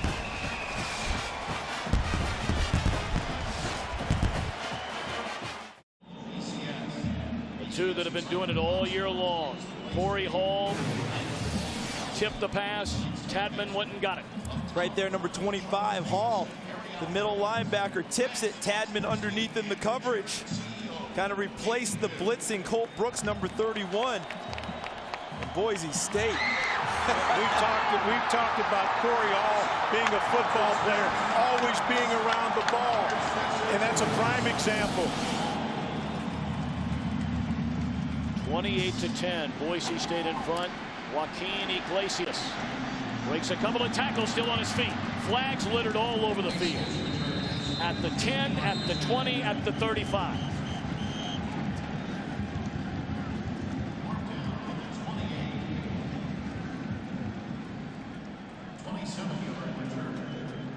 During the regular season, Paul Thompson threw a total of 8 interceptions in 304 attempts. He's thrown 3 interceptions in 16 tries tonight. On the return, illegal block in the back, 22. Half the distance to the goal, first down. I always take a look at a team when you see penalties on the kicking game with clips. When you see motion, you always think lack of concentration, lack of focus. Right here. See the push in the back by Keenan Clayton, who started the season as their starting strong safety, but lost his job after the first couple of weeks. Adrian Peterson got at the line of scrimmage by Dennis Ellis. I know many people are sitting at home because Chris Myers gave us a report about Malcolm Kelly being hurt, the #1 receiver for the Sooners. How is that affecting Paul Thompson in the pass game? But what's affecting him more than anything is they're not able to run the football, because Paul Thompson gets his best looks throwing the ball off of play action, off of bootleg, when the run game is operating well. Tonight, because they're not really worried as much about the run game, they're into pass coverage a lot easier. Of course, in that Big 12 championship game, Kelly had 10 receptions for 142 yards and 2 touchdowns.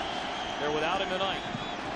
And a slant over the middle, the catch made by Iglesias, first down to the 23, gain of 14. The other part of what's happening with Paul Thompson tonight is that he's had open receivers and has underthrown them consistently. He missed an opportunity for a touchdown pass early, and then the other 2 interceptions prior to the last one were underthrown balls where receivers were open, not making good choices at all times, and that's uncharacteristic of Paul Thompson this season.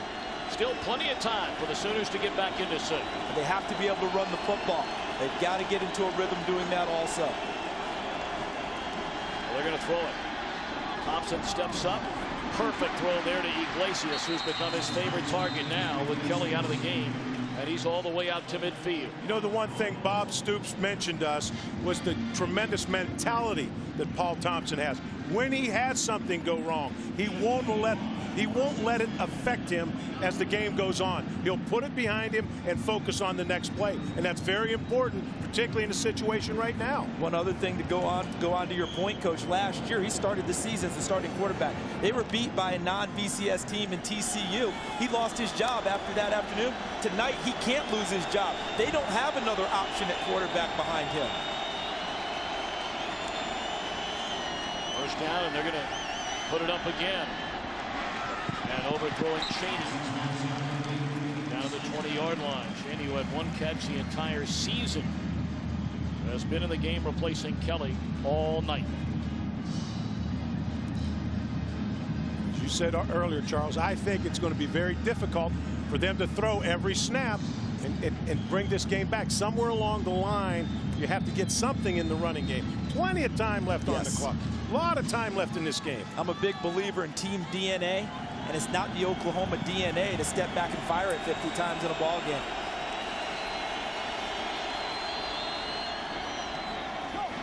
Emmanuel Johnson, and a great open field tackle by the redshirt freshman Kyle Wilson from Piscataway, New Jersey. Led that high school to 3 consecutive state championships. He was the MVP of the New Jersey State Championship game as a junior and a senior.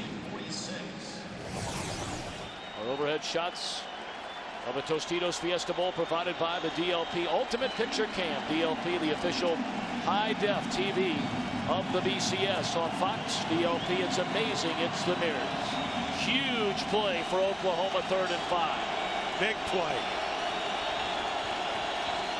Here they come. Slant. Misread somewhere.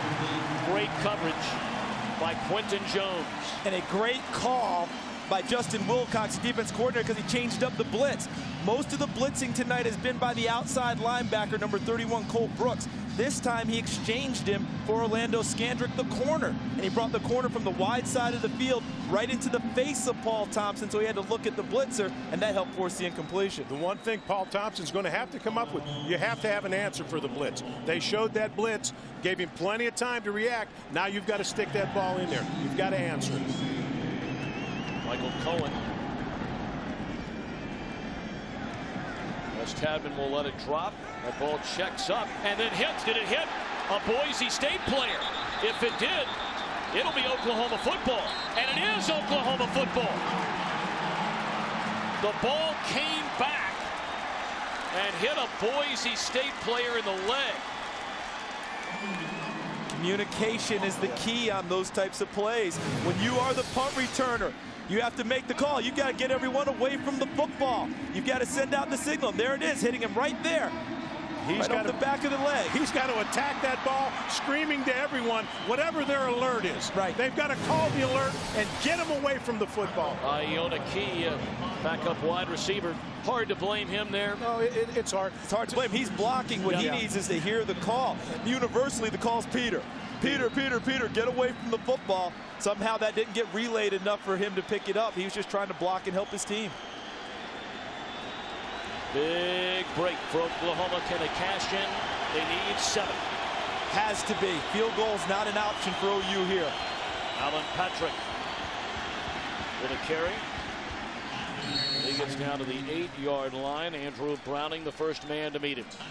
I'm impressed. Watch the defensive front of Boise State. There's no movement. They make contact. There's no movement at the line of scrimmage. There's no place for the backs to go. And we've got to get, I would say right here, you've got to get Thompson out on the edge. Give him some type of a run pass option. Open up the game a little bit. Get out on the edge.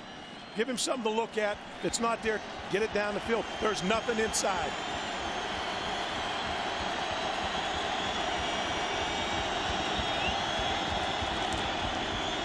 Second and 7. Peterson to the end zone. His first score since breaking his collarbone against Iowa State back on October the 14th, and the Sooners are right back in it. I like to see him. If I'm Bob Stoops, I like what I see on the edge. You want to see him on the edge. You hope that started to fire. Well, you called it, Coach, about getting them out to the edge, getting to the corner. I was thinking some type of a misdirection, anything to get them out of the middle because of the way they've stacked things up inside, and they're not getting the movement or the push up front. That time they got them on the move. Adrian Peterson vaults into the end zone. Well, now Hartley on for the point after. Trying to make it an 11-point spread, which he does. Well, the first real big mistake of the night by Boise State. The punt, getting key in the leg. Oklahoma recovers. 2 plays later, Peterson to the end zone. I saw the first 4 episodes of Next Year last week. Better settle in. We better settle in for a good ride, huh? Buckle up. Buckle up, folks. Get that seatbelt strapped on. Quentin Jones out of his own end zone and brings it out to the 17-yard line. Let's go downstairs and visit with Chris Myers. And Tom, Adrian Peterson hoping to give the Oklahoma Sooners some life. His father, his father Nelson, the last time he saw him play was mid-October when he hurt his collarbone. His dad is here tonight after serving 8 years in prison. Adrian said his dad stayed with those father responsibilities, was an important part of him maturing as a young man, and hopes, as his dad calls him, AD, nicknamed him All Day. It was important for him to play in this game to make a contribution to Oklahoma before deciding whether or not to go pro. Chris, thank you very much. Zabransky to throw on first down. And he finds Gerard Rabb out of bounds at the 26. You know, you talk about what was supposed to be a day of celebration and then goes straight south. Mr. Peterson comes to the game, sees his son play. His son breaks his collarbone. After the game at a family reunion, Adrian's mother, Bonita, broke her leg playing in a basketball game. Playing little hoops. Yeah. She was schooling everyone. They had like a little family reunion. And she was dropping 30 on them before she turned the ankle. Oh. And that is a true story. That's not something out of Hollywood. Zabransky stepping away from trouble. And he just flips it. It's going to be a legal touch. This will be an illegal touch. Zabransky's been around a long time, and granted he's under heavy pressure, but that is a mistake. Huge. That's a mistake. You see momentum, and I always talk about momentum in the game, and like a pendulum swinging. The pendulum is at Oklahoma. They have the momentum. Can the defense answer? Zabransky helped them a little bit right here. He helped them a lot, Coach, because he's out of the pocket. Remember, if you're outside the tackle box, as they call it, you can fling it up into the fifth deck. It doesn't matter. There's no intentional grounding. He would have saved a lot of yardage on that play had he done just that. Now, that's one of the few mistakes we've seen from Jared Zabransky. That's exactly he's right. played Chris pretty Peterson well overall. didn't want him to play outside of himself. Just wanted him to execute.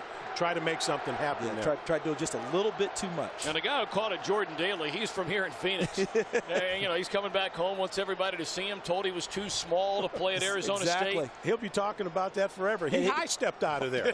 You know what he's going to be doing? He's going to get this tape and just keep rewinding illegal touching. Number 69 of the offense. That penalty's been declined. Result of the play, 3rd down. You know, you touched on him, Tom. Jaden Daly, the center.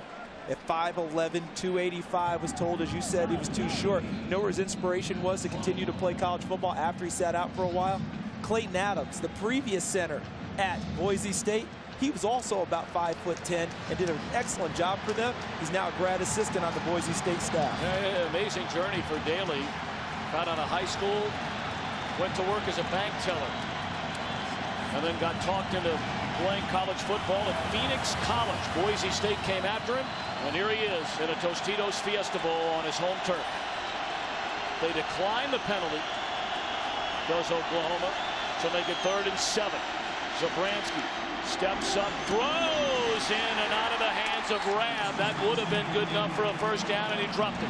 Earlier in the game, remember Marcus Walker in almost the same type of position, missed an interception for Oklahoma? Gerard Rabb looked like he had the same type of a catch. I don't think he's going to look up and say it was the lights this time. Ball was right in his mitts, and he's not unable to come down with it. Would have been a first down for the Broncos. They came back with a blitz that time. Nick Harris, the strong safety, came after him.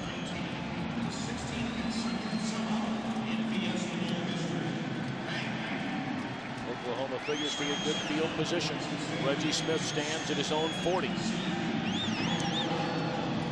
Stringer puts a foot on it. This is Smith. Didn't call for a fair catch. Great coverage by Iafallo.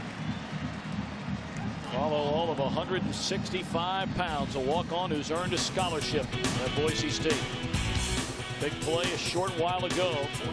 The punt came back, hit a Boise State player in the leg, and then on the second play following, Peterson to the end zone to get Oklahoma some momentum. You saw that 4.3 speed right there.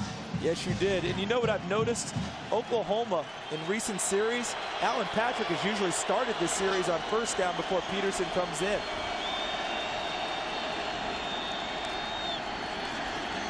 Thompson lays it off for Peterson. Great pursuit. Great job. Along with Orlando Skedrick right there with Peterson. So they had great leverage when they got outside with Adrian Peterson, and they knew where to spill the play, meaning if I'm going to miss on the tackle, I'm going to push it to a certain area. Colt Brooks pushed it to the proper area and had the help from Orlando Skedrick. Nowhere to run for Adrian Peterson. Gain of 1 second and 9. We're under 2.5 to play here in the third quarter. And Boise State leading Oklahoma 28-17. Peterson again in motion. Thompson to throw the football. Wide open. And making a catch, Iglesias. Inside the 30, down to the 28-yard line. A gain of 32. That's a terrific catch by Iglesias. You know why? His momentum was totally going to the sideline, and the ball was thrown back inside a little bit. He was able to break it off and secure the catch. Nice job. Fake to reverse. Held a blitzing corner. See, we've seen all 3 plays off of that now. They hand off to Patrick, they hand off on the reverse to Peterson, the fake to both of them, and throw it downfield. Iglesias 5 catches for 104 yards. In the absence of Kelly, Thompson rolls right, and he'll tuck it under his arm. And very close to a first down inside the 20. And here come the Sooners. Coach, you made the point not too long ago about the composure and the makeup of Paul Thompson. I believe we're seeing that now, considering he's thrown 3 interceptions tonight and has not played his normal game, but he seems to have shaken it off. Well, he's got a little rhythm right now. They've got a little something going with this series. He was outside of containment. He has a lot of options. He has an option to take a look downfield. He has 3 receivers who are covered, but he's out of containment. Now he can do it with his feet. Move the sticks with your feet.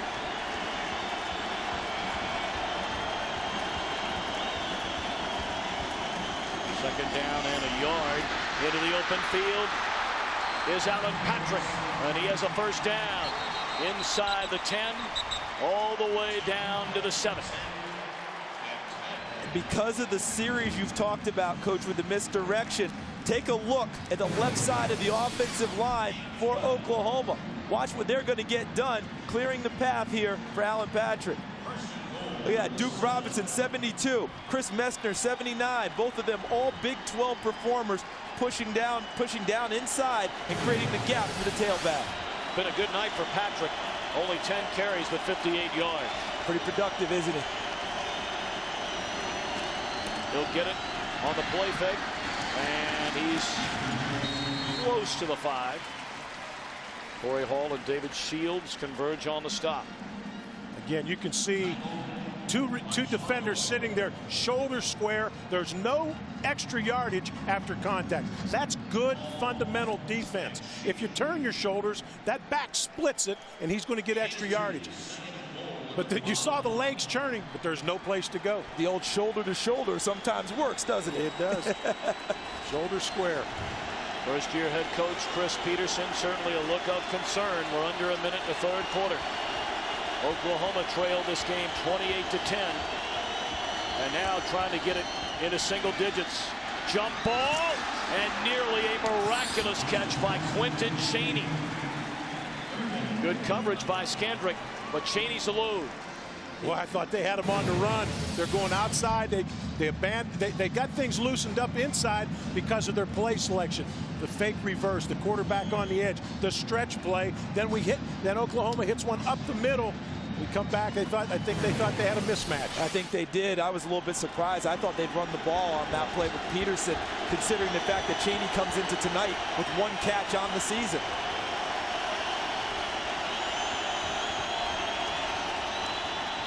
Thompson in trouble. Down he goes. Boy, you gotta wonder about the play calling by Oklahoma. It's almost as though, and Coach Charles, you fill in the blank here, it's almost as though they're abandoning the running game against Boise State. They lost confidence in the running game, but they had a little momentum running the ball. I'm surprised that they went away from it. I said that on the last down when they threw the fade. Yeah, you go back to that call, because now that puts them in 3rd and long situation. So they have to throw the ball again, and Boise State got them with the blitz. So now Oklahoma will be forced to kick a field goal, but we'll wait on that until the 4th quarter. Into the 3rd. Boise State 28, Oklahoma 17. The Tostitos Bowl Bash on Fox continues after these messages from your local Fox station. So after the sack of Thompson a moment ago, we make our way to the 4th quarter.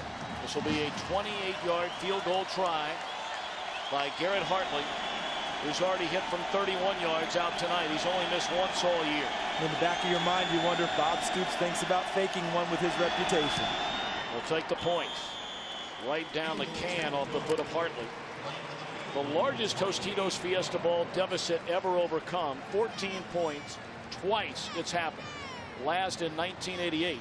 And Florida State roared back to beat Nebraska 31-28. Terry, of course, legendary coach at UCLA, and Pat Hayden, the quarterback at USC. Well, what Pat Hayden's saying is, we beat UCLA when I was a quarterback. And Terry Donahue is saying, well, when I was there, we lost like our first 4. We roared back and won that series. So both of them have a lot to claim in that relationship. Oh, and by the way, Vasgersian might be the tiebreaker there. He went to SC. Oh, well, it's tough. It's a tough boot then for Coach Donahue. Oh, yeah. He's a little tilted on him, isn't it? Get a look at the Tostitos Fiesta Bowl trophy. 8-point spread with nearly the entire quarter to go. Rashawn Scott from the goal line. And a good return out to the 28. We opened tonight asking, could again David take down Goliath? Ian Johnson into the secondary out to the 32-yard line. It's been a quiet night for Johnson. 13 carries, 43 yards. It'll be very interesting to see how Boise State offense reacts. They can't tuck their heads. They've got to come out. They've got to make some things happen. The momentum is with Oklahoma right now. Coming up to line to scrimmage quickly.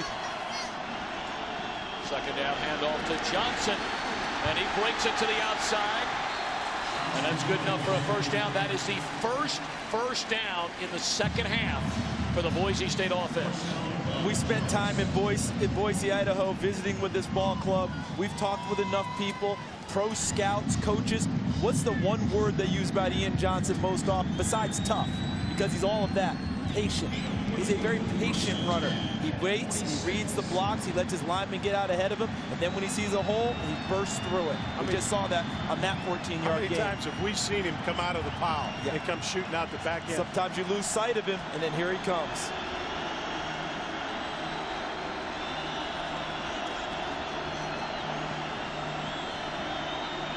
Timeout going to be called by Zabransky. Well, to finish that story about Ian Johnson being tough, broke his ribs, punctured his lung, stayed in the game. Spent 5 nights in a hospital in San Jose.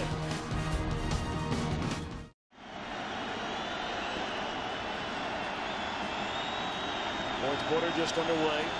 First down for Boise State. They pitch it to the far side to Johnson, looking for some daylight, and is able to push forward and pick up a gain of 3, maybe 4.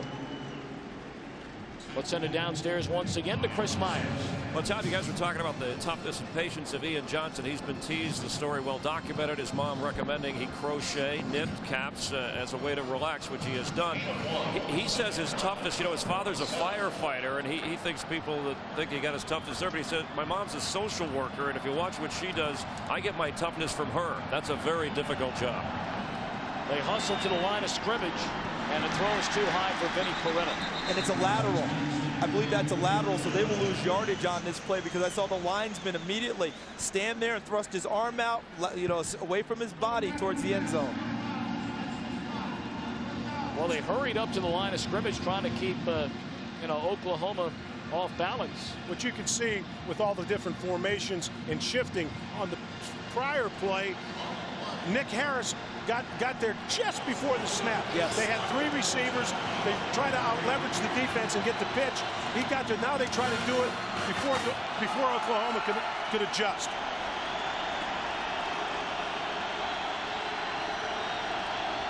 Loss of 4, 3rd and 13. Zabransky steps up and he can run. But he is hammered to the turf by Rufus Alexander. That's impressive.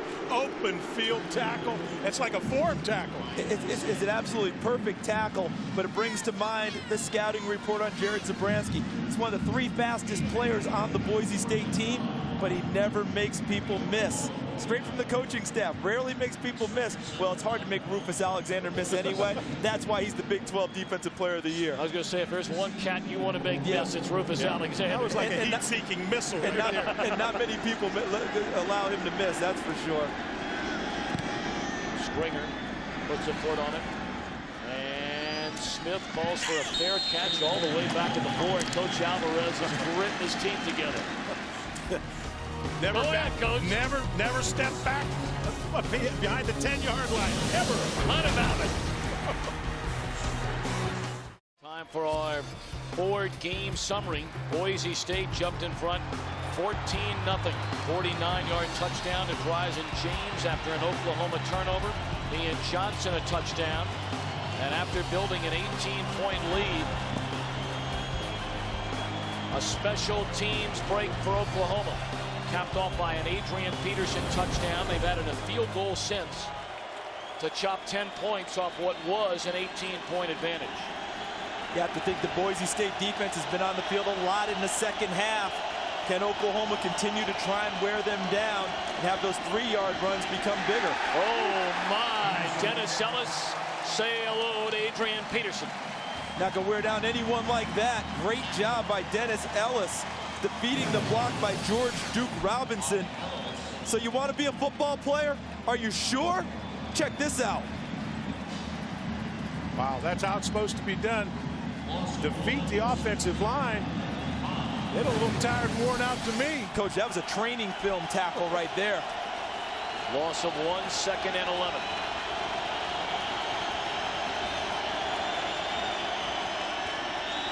Thompson out of his own end zone. And broken up in the secondary by Alexander. Jarred and loose from Joe John Finley. Well, you can't say enough. Whether they win this game or lose this game, Boise State University is proving to Oklahoma and the rest of the country, for those of us that ask the question, can they run with the big dogs? They are running, and perhaps running away from the big dogs. They're setting the pace. They jumped off the porch ahead of the big dog. I'm going to tell you, they're not backing away from anyone, and I'm surprised how they've reacted. I'm surprised. It's late, it's middle of the 4th quarter, and we've talked about can they last 4 quarters. They're pretty fresh to me. Thompson carries and is tripped up by David Shields, and Oklahoma will punt out of its own end zone. What a stop by the Broncos, and Bob Stoops is livid. See, now you go back to the punter, Kyle Stringer, and the great job he's done tonight. He set all of this up with that last tremendous punt, and of course catching the ball on the 4 or 5 yard line doesn't help. But now he's helping change field position. He's tilted it in favor of Boise State. You've noticed most of his punts, very high punts, a lot of hang time, all of them near the boundary. They're really pinning the ball in there, so there's really no place to run anyhow. Well, he's done a great job. Do you go after it right here, or do you want the football? Going to get good field position. Looks like they're going after it.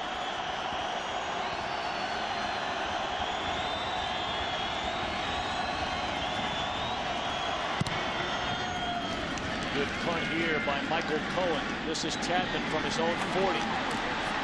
Crosses midfield, and he was shellacked by Lewis Baker. I tell you guys, if you love football, you love what you've just seen. They're hitting on both sides. The game's physical. The game's on the line. You've got two teams that are really competing, and they're getting after it. Barry Alvarez and Charles Davis are banging one another up here in the booth. Let's cool things off a minute.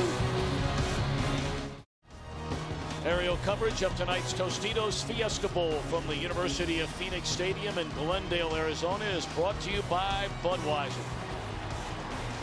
Brand new facility about 10 miles north of downtown Phoenix, gorgeous. Arizona. Just gorgeous. Hey, with this field position, why not take a shot? They haven't gotten much done offensively this half. Why not go after it? They're going to hand it to Ian Johnson, and he breaks through the initial defensive front of Oklahoma and carries it down to the 44-yard line. You know, in this half, what's Boise, before this drive, 4 possessions. They punted it 4 times. The points they got, the interception returned for a touchdown by Marty Tadman. I'm looking at this field position here and the way Kyle Stringer's punting the ball. Even if you get stuffed, you're going to put Oklahoma in the hole. This is why I would go ahead and try and get something big on them right now. Watch number 9, the top of your screen. They have some plays called for him tonight. Nope, they're going to hand it to Ian Johnson. And he has perhaps enough yardage inside the 40, needed to get to the 39. Ian Johnson came in second only to Garrett Wolf in yards rushing per game. Been pretty quiet for Johnson, but they're staying with him, and why not? 16 carries, 64 yards. In 8 games this season, they gave him the ball 20 or more times. Durable, tough, strong, late. And he loves the bright lights of national television. Their biggest TV games, 715 yards and 14 touchdowns scored this year. Going to get it again. He plows ahead inside the 35-yard line. Chris Myers talked a moment ago. What a delightful kid Ian Johnson is. Grew up just outside of Los Angeles in San Dimas, California. Went to Damien High School. Hard to believe in Southern California that some of the quote-unquote big boys didn't come knocking on the door of Ian Johnson. He didn't have the measurables maybe some of them were looking for, but he talked about it earlier in our ball game. We had that great soundbite, you know, about measuring heart and understanding that. Well, we're seeing the evidence of it from Ian Johnson, and we've seen it all year long. You're going to keep seeing him get the ball until he stops. Hard to bring him down. And is that ball loose? On the far side. Yes, it is. Oklahoma has recovered. Rufus Alexander stripped it away, and Curtis Lofton covered it up.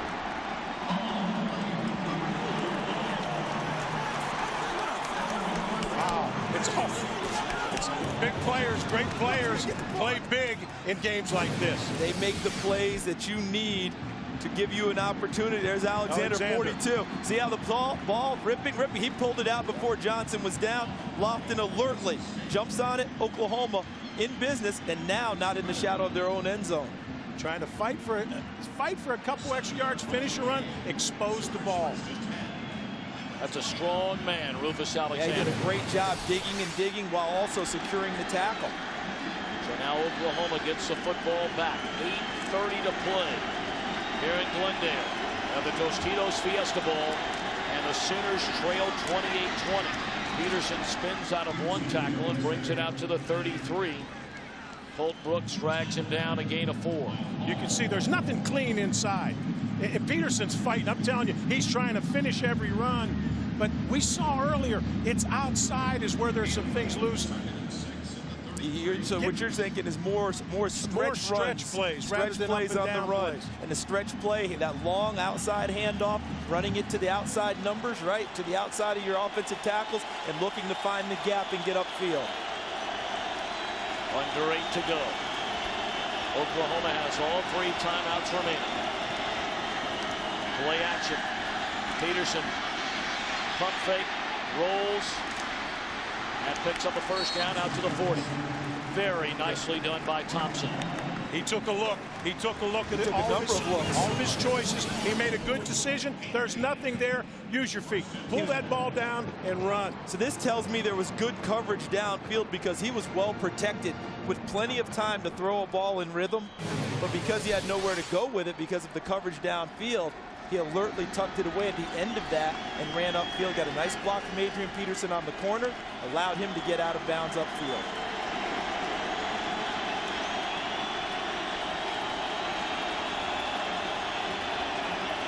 Finley in motion.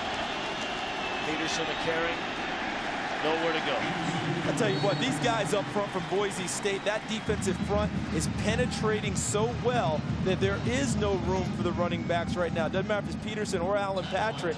They are getting upfield and creating havoc. You'll never see the end of the defense knocked off. You never see a dent in the defense. They're always up the field penetrating and always have the proper leverage. That's what I see. Everyone's fitted in the right gaps with the proper arm free and no place to go.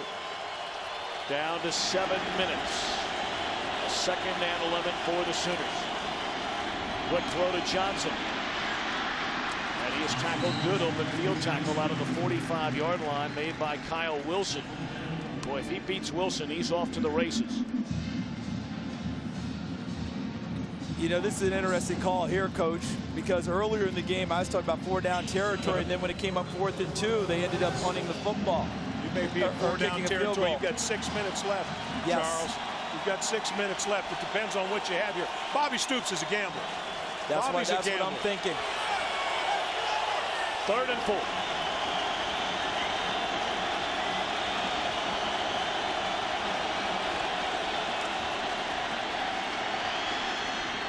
Long ball and too long.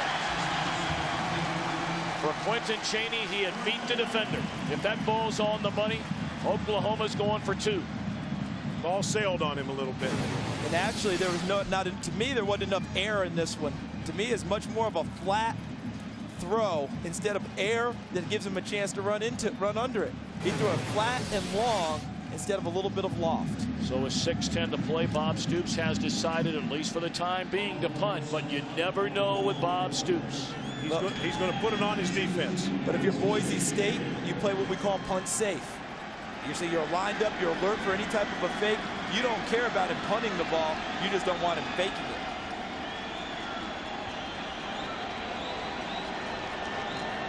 He is going to punt it. Beautiful hang time here. Tadman will let it go and into the end zone. 6:01 to play at the Tostitos Fiesta Bowl. Can Boise State now drive the dagger into the OU defense and put this game away? At the start of the game, Tom Brenneman talked about the big man for the little school at Boise State, Lyle Smith. Now late in the stages of this game, a big upset possibly in the making for the Broncos. So big that the governor who played for Lyle, Butch Otter, sworn in earlier today, took a plane here to the game to be on the sideline and root for the Broncos, and hopes, as he called it, the biggest thing to hit Idaho since the potato, that his team could hold on. Tom? And the son of a potato farmer, Jared Zabransky, who grew up just across the border in Oregon, is trying to lead Boise State to what would be a monumental upset of Oklahoma. But first things first, tackle made by Lundy Holmes on the first down carry by Ian Johnson. I'll tell you the one thing that Boise State has to watch, and they can do right now. You've got a timeout, Oklahoma, but they've got to milk the 25-second clock. The last series, they were snapping the ball with 15 seconds on the clock. If you manage the clock properly, you've got an 8-point lead. If you manage it properly, snap the ball with less than 5 seconds, you take a series away from your opponent. I think they also can't get too conservative in what they're doing too, because I don't think that Oklahoma's going to allow them to just run the clock out. I think we just saw Lundy Holmes coming in from the corner position. They're going to come after him right now. I think they've got to make some plays and get some first downs. Tom, earlier we showed the giant killer. video of Louisville taking out Alabama here in the Fiesta Bowl. Louisville's no longer that type of a team. They're more of a bully. Wake Forest fits that definition. Wake Forest and Boise State together is a heck of a banquet, isn't it? It's going to be fun tomorrow night. So keep it right here on Fox. Adrian Peterson. Is he down to the final 5.5 minutes of his brilliant Oklahoma career? Boise State trying to give their first-year head coach Chris Peterson a perfect season and a stunning upset in this Tostitos Fiesta Bowl. Can the OU defense stop Zabransky and company? 2nd down and 10. He will throw it. And backing in to the sideline is the wide receiver Rab. You scratch your head. He lost where he was. He didn't realize where he was. Had his back to the boundary. Thought somebody was on his back. And the offensive line for Jared Zabransky did another terrific job picking up the blitz. We're down to 3rd and 1. See, if he had field awareness, that's a first down for Boise State and a few more yards. But since he didn't, it now creates a 3rd and 1. But again, the Boise State offensive line has done a great job all night long. Well, now they snap the ball with 10 on the clock. Zabransky going to roll. How about the call on the first down conversion? Great call, and they find the tight end, Derek Schumann, for a first down. In the first half, I was wrong about what I thought Boise State would do. I feel like I'm a little bit better rhythm myself this half because they ran up and snapped the ball. Great call, right? But what did I say? They can't go so conservative and just hand it back to Oklahoma. Too much time left on the clock. Run your offense. Run the things that have been successful. You know, Tom, you say great call. It was great execution. The call, it's always execution. Well said, Coach. Well said. If you don't execute, everybody goes, what are you, dummy, throwing the ball? We're at the 5-minute mark, and they'll keep it on the ground to Ian Johnson, and he breaks into the open field. And Johnson out to the 47. A 15-yard run for the sophomore. Can't say enough about this offensive line. I mean, look at the holes. Look at the guy. There's Tad Miller, 66, coming around. Daly, 69. On the right side, Cavender, 64. Andrew Woodruff, they nicknamed him Psycho, number 60. Chopping big holes in the defensive front of Oklahoma. And look for a lot of blitzing coming from Brent Venables in the Oklahoma defense. So there could still be more big runs there if they pop the first level. First down, we're down to 4:30 left. Oklahoma with 2 timeouts remaining. They'll stay on the ground with Johnson. And he picks up a yard. Johnson in, closing in on 100 yards tonight. Now at 95. Our overhead shots of tonight's Tostitos Fiesta Bowl provided by the DLP Ultimate Picture Cam. It's the best camera in football. DLP is the official HD TV of the BCS on Fox. DLP, it's amazing. It's the mirrors, and it doesn't get much better than that. I'd like to have that at home. Watch the rest of the bowl games. Well, you own Wisconsin. I'm surprised you don't. And by the way, congratulations of your Badgers and the man you handpicked to take your place, Brett Bielema, who won or lost only 1 time. 12 wins. 12 wins, joining Larry Coker and Chris Peterson. Chris Peterson, he's 12-0 right now. 12 wins this season. So congratulations to the Badgers. Well, they played great. I talked to Brett afterwards and congratulated him. He said, Coach, we didn't play very well. I said, oh, Brett, you won the game. Yeah, Don't worry let's about not that. Get into that. Go relax. Go have some fun and celebrate. What a great year he had. A terrific year, and again, my congratulations also. But as I look at this ball game, the thing that has probably impressed me the most about Boise State and how they've played this game is there has not been a lot of trickery in terms of getting it done. You often think about the David and Goliath games, and you've got to fool them all the time and run reverses and fakes and all this other stuff. They've really gone toe-to-toe all night with Oklahoma and gotten them running their regular offense. 2nd down and 9. Oklahoma with 1 timeout remaining. Got to protect the ball here. Boise State cannot turn over the football in this situation. That's Oklahoma's best hope. Can you believe this? Oklahoma is calling a timeout. Brent Venables almost looking with a question expression. 3rd and final. That is their final timeout. Can you believe that? Goodness. Well, Bob Stoops is really upset on that Oklahoma sideline. They just burned their final timeout. What happened here? Well, they broke the huddle with 12 players. Bob Stoops is saying that's a penalty. Oklahoma has the wrong personnel grouping in the game, but he saw it when the 12th guy went off. He wants a penalty.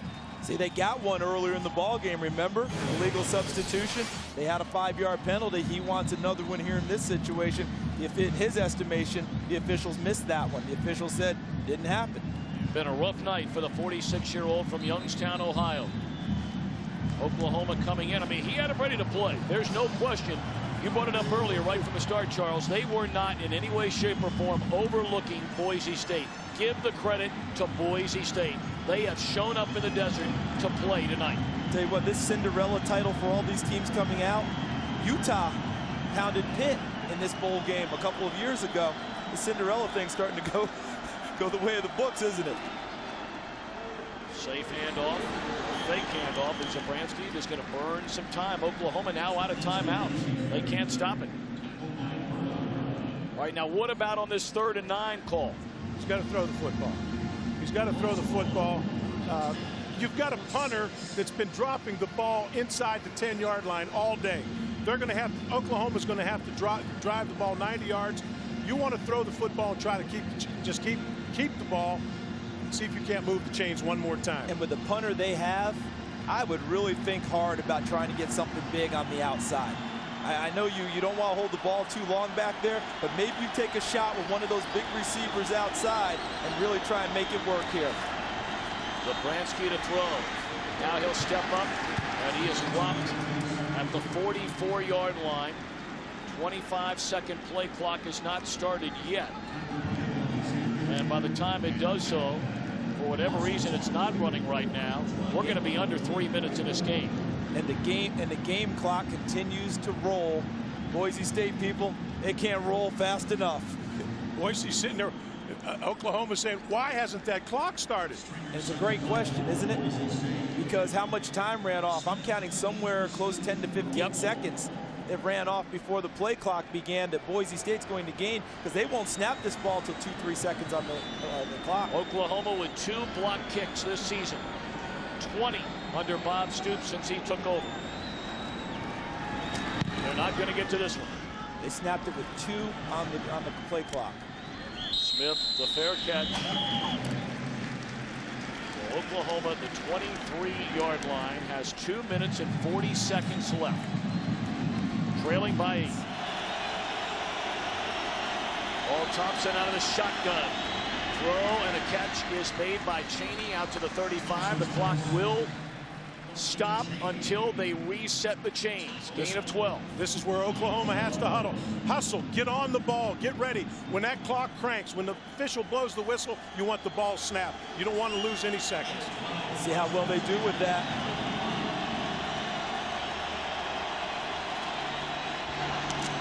Catch, Manuel Johnson out to midfield and crosses midfield to the 47-yard line. Clock continuing to run. And another first down and a Boise State player. We have 2 players limping for Boise State. One of them being Orlando Scandrick, their best cover guy. That means Austin Smith, number 37, goes into the ball game, and he's cold. Coach, I don't know about you, but I find the new guy right away. That's what I'm saying right now. If you're up in the box for Oklahoma, you're signaling that we got to challenge him right now. We've got to go after the new one.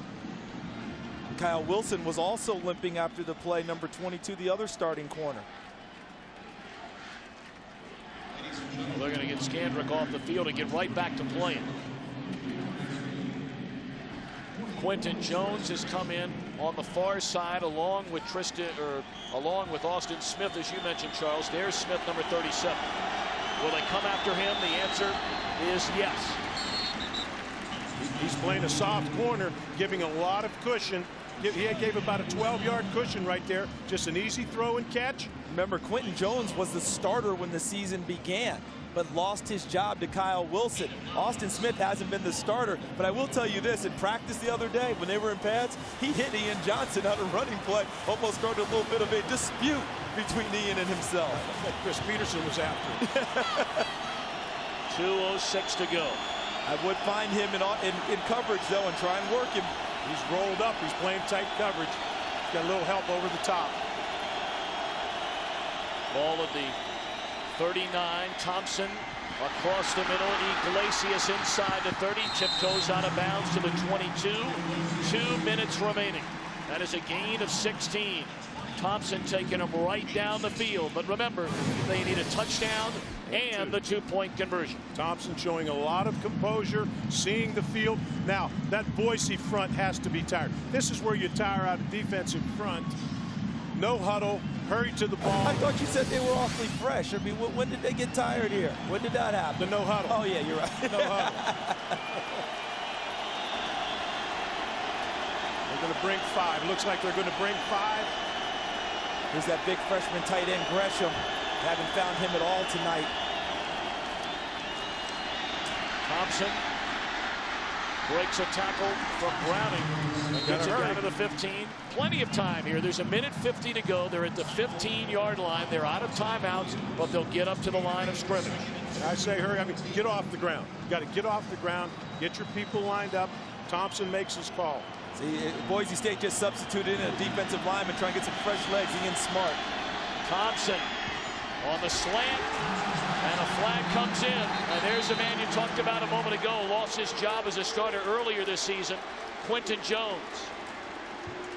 Listen, I don't know everything about football, but I remember a coach telling me a long time ago as we listed pass interference, defense, number 23, spot foul, automatic, first down. Watch, he's gonna be hugged up on the receiver. There's Jones getting there a little early, trying to get the ball, trying to play through the man to get to the ball. But that coach told me, if a guy comes into the game, you test him early, because otherwise he would have been on the field to begin with if he was as good as the guy who was out there. Check him out. Jones is now off as they bring in an extra lineman up front for Boise State, figuring Oklahoma will throw. First and goal from the 5. A minute 30 to go. Oklahoma needing a touchdown and a 2-point conversion to tie. See how they're playing off? They won't retreat from that goal line. To the end zone, tipped, caught by Cheney. Wow. Touchdown Oklahoma. Now they have to go and get 2. They have tried 2-point conversion this season, and it failed. It's very difficult to find a hole as you drop that many people in that short a distance. The field is restricted, but he squeezed that in there. Excellent vision. It's a tip drill. And this the time, ball's tipped. And this time the receiver won the tip drill. Boy, look at Chris Peterson egging his team on. A Sooner fan. Oh, this is tough. Can't stand to watch. Sooners having trouble with personnel. Running. Trying to get the right personnel in the ball game, and they don't have a timeout to spend right now. The second guy has run off the field again. Now they have their guys. I have to use Paul Thompson and his legs to challenge the corner run pass option. Thompson, jump ball to the corner, and a flag comes down on Scandrick, who's back in the game. He got tied up with Cheney.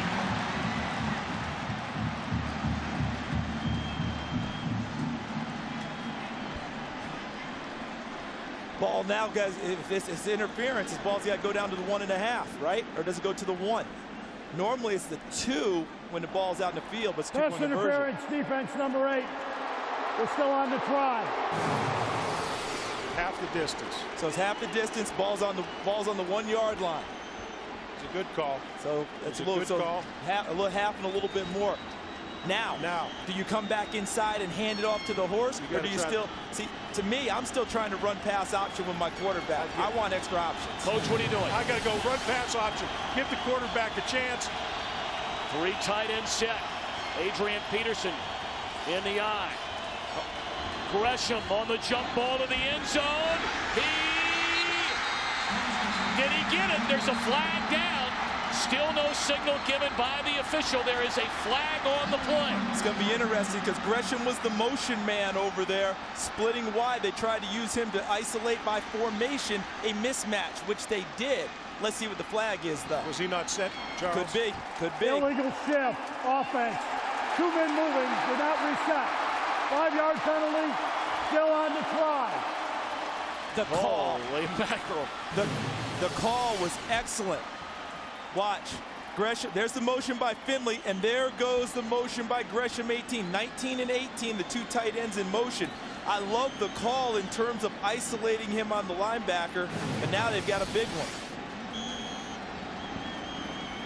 Schleckaway comes racing off the field. They put in an extra defensive back. The ball now spotted at the 7-yard line. This is the game. This is it. Still say they've got to get Thompson out of the pocket where he's on the move. Pump fake. Thompson to the end zone. Catch is made, and we're tied at 28 by Joaquin Iglesias. What an unbelievable drive led by the senior Paul Thompson. They try to throw another fade, but good awareness by Thompson and patience to find open receiver. The numbers of Paul Thompson on this drive, guys.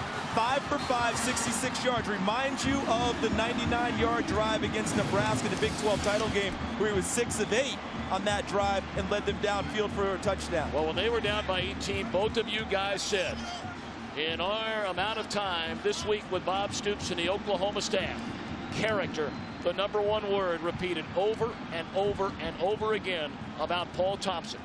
Well, we said it earlier, but this is about expectations. Oklahoma expects to win.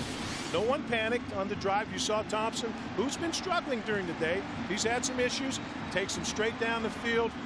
No, everyone kept their composure, made plays when they had to, overcame a penalty. I know one thing, you and I are both fired as play callers because we kept calling for that run pass option, and they wanted to stay in the pocket, and it worked for them.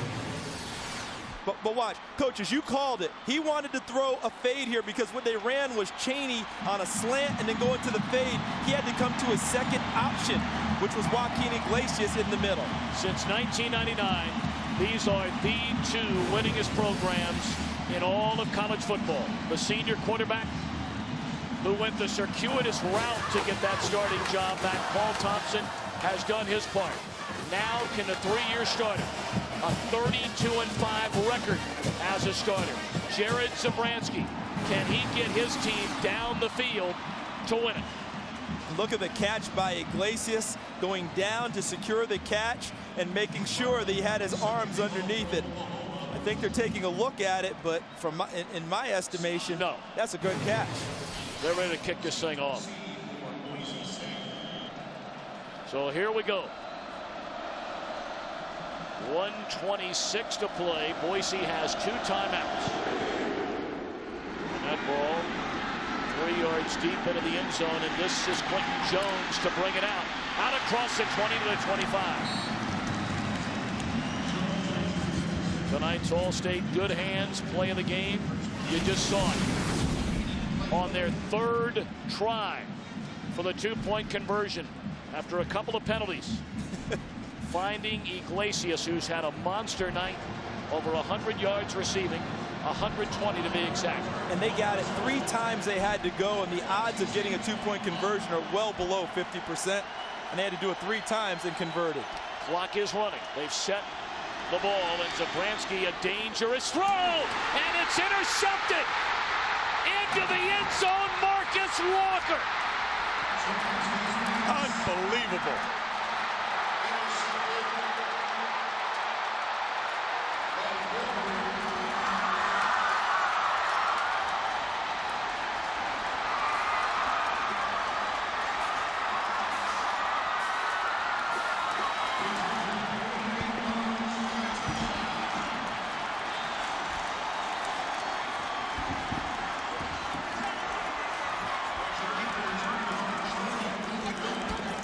The big dog got hungry. Let's take a look at it. Zabransky, I guess, expecting what, Charles, a receiver to break to the sideline. He thought he was going to the sideline, and he threw the ball on a timing route without really seeing the break of the defensive back. The receiver continues upfield. Does Walker stay in bounds is the question right now. Boise State praying that he did not, but it appears that the tightrope walking of Marcus Walker is going to pay off for Oklahoma. Walker took over as a starter at cornerback, the 4th game of the season. Last year had a pair of surgeries, one on each shoulder. Played only 7 games. Can we all agree coming into this game, one of the questions was, would Jared Zabransky play within himself, not make the crucial mistakes that we saw him make at Georgia to open the 2005 season? Up into that throw. So the play's upheld, touchdown. So up until that throw, overall, he had about one other bad one with the sack. But overall, what a heartbreaker for that senior. Well, you question his thought from throwing one hash, an out cut, regardless of whether the receiver made the proper cut or not, or ran the proper route. He's throwing from a far hash mark, an out cut on the other boundary. That's a lot of exposure. Game's not over yet. There's still a minute 2 remaining. 28-10. Boise State led it at the 8:05 mark of the 3rd quarter.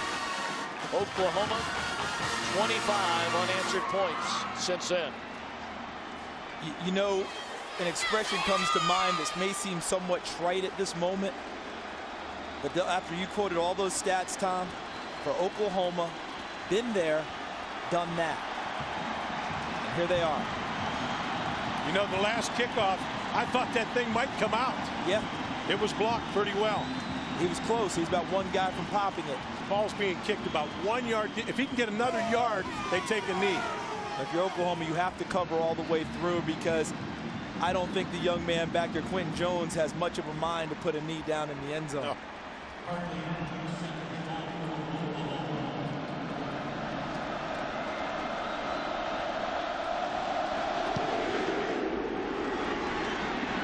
Jones 2 yards deep, will bring it out again.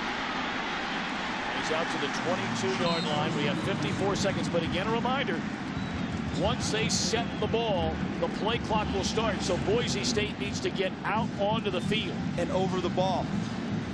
Once the official sets the chains, you'll see him crank it. Here goes the clock. New rule. Tom, you brought up a great point. This isn't over. Jared Zabransky actually gets a chance for redemption on this last drive. Still good to have a senior pulling the trigger for you. Clock running at 50 seconds. Zabransky steps up, looking down the field, fires, and it's caught by the tight end Schumann, trying to get out of bounds. He's to the 43. Clock stops, so it's a first down. So hustle up and get on the line of scrimmage. They can spike the ball if they so choose here. It's a gain of 36. They do have 2 timeouts left. Zabransky has them ready. They're showing a lot of poise in this situation too, aren't they? Zabransky, down he goes into the arms of Larry Verdine, and they're going to have to call a timeout. Loss of 8. 30 seconds remain.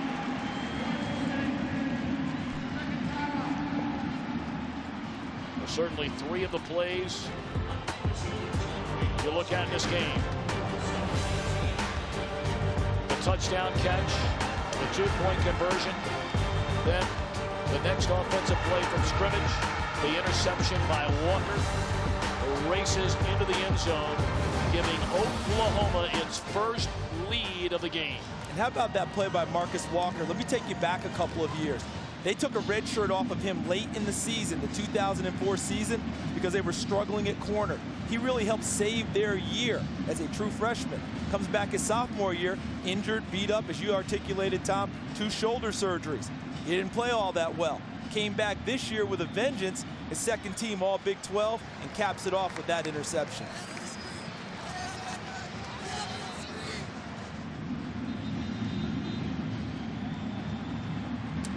So 30 seconds remain. What's Bob Stoops saying to his defense over there, Charles? I think what he's saying right now is we're going to play it a little bit looser to make sure we don't give up anything behind us, but at the same time, not so loose that we make it easy. I think they're still going to try and put pressure on Zabransky. He's playing a quarter, 4 deep, each responsible for one quarter of the field. Almost like the old Tom Landry umbrella defense. 3 rushers. Second down at 18. Zabransky fires, and it is caught down at the 29. No, it came loose. It looked like James had it. And then it came squirting out of there. Boy, Zabransky thought he had it as well. Lendy Holmes, number 11, the corner, had retreated all the way back so that he was underneath, and then Darian Williams, number 41, actually breaks up the pass with the hit on Dryzen James, number 11. Oklahoma's trying to get some type of pressure with 3, dropping everyone deep. Your 4 deep are getting as deep as they can. Wonder if they're going to bring a fourth, underneath Coach. Wonder if they'll end up bringing a fourth, showing a 3 look. Schumann racing on the field before the snap of the football. Zabransky fires into traffic, and wanting a flag is Ram on Darian Williams, none thrown.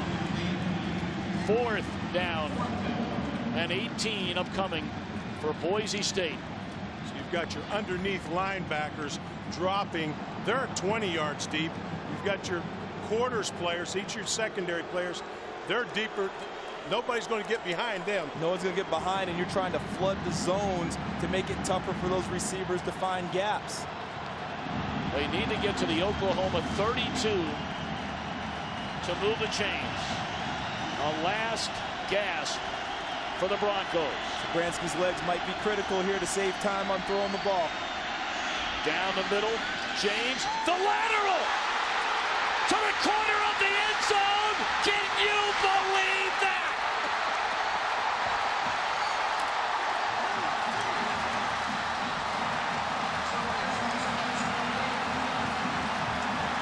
I've seen it all.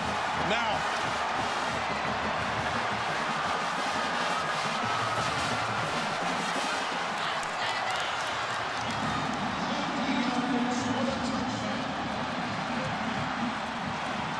the catch by James, the lateral, and that's a design play to Gerard Rabb, who races into the end zone, and now the point after to try and tie it in the final seconds. A 4th down and 18.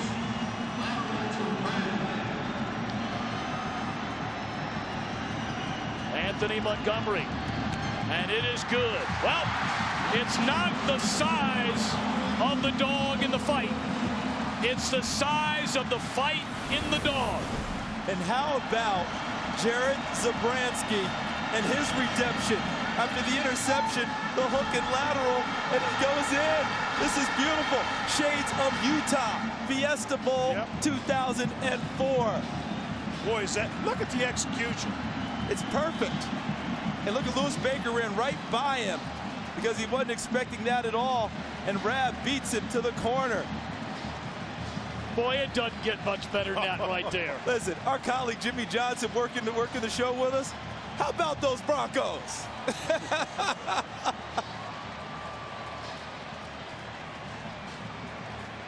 Unbelievable. Absolutely unbelievable. A 4th and 18. Charles, you said no trickery, no razzle-dazzle. Until now. But the old cliche about, desperate times and desperate measures. And desperate measures. 4th and 18, and Chris Peterson says that's how we do it on the blue field in Boise every day during practice. We don't care if it's blue, green, wherever. This team has never flinched. Nope. All right, line drive kick. This will be the final play of regulation. And boys and girls, we are on our way to overtime in the Tostitos Fiesta Bowl. 78 yards, 5 plays, a 4th and 18. They score in 55 seconds. Welcome to the BCS Bull Bash on Fox. And that's against a good defense.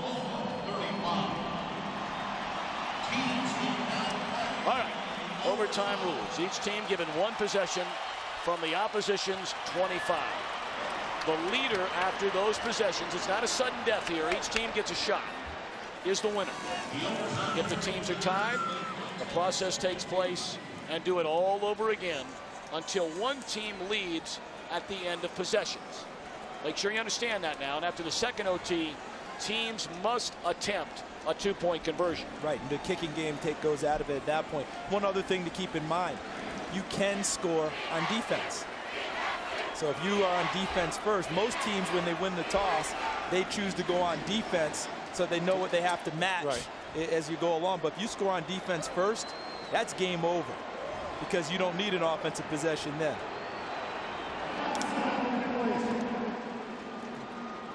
You can even see the respect the players have for one another as the captains come out for this coin toss. Boise, you'll call a toss. The winner of the toss has the option to go on offense, defense, or one end of the field. We'll play that inning at the same end. Your choice? Tails. That's the blue side. It's come up tails. Boise, you've won the toss. You'll play defense first.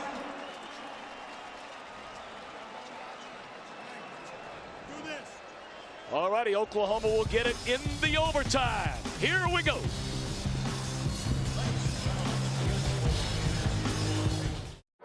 We can go all day. We can go all day. Huh? Let's go, baby. The emotion, the spirit of college football. Let's see who can rally now. They've banged heads. They've gone at it. We've seen about everything. Now you come down to overtime. Yeah, the tough one for Oklahoma is they thought this thing was over. Yep. They thought it was done. Now they have to come back and continue to battle with a team that they thought they had finally put away. And Boise State says, we're not going anywhere. Adrian Peterson in the backfield. Overtime is underway, and Peterson with the football. Off to the left side. Down the sideline. Leaps. Did he get in or step out of bounds? Touchdown, Adrian Peterson. That did not take long. Where was more of that stretch play earlier in the ball game with Adrian Peterson? I like him running that stretch play. I like him running anything. Well, that was blocked very well. It was. Blocked very well, but I tell you what, he's got a burst. He gets to that corner. There's a seam, and he can get it. Left side, great hole. Inside, outside. Inside, outside. You had 72, Robinson, 79, Messmer. And then Cooper, number 50, and then look downfield. Nice block by Iglesias, number 9. And number 84, Chaney, occupied enough of the DB to get into the end zone. Big point after. And it is good off the foot of Garrett Hartley. So one play, a 25-yard touchdown run by Adrian Peterson in overtime. His father celebrating. Can Boise answer? Chris Peterson in his first season as head coach took over for Dan Hawkins, of course, who assumed the head coaching duties at the University of Colorado. 5 years as offensive coordinator under Coach Hawkins. Chris Peterson, his team down 7 in overtime.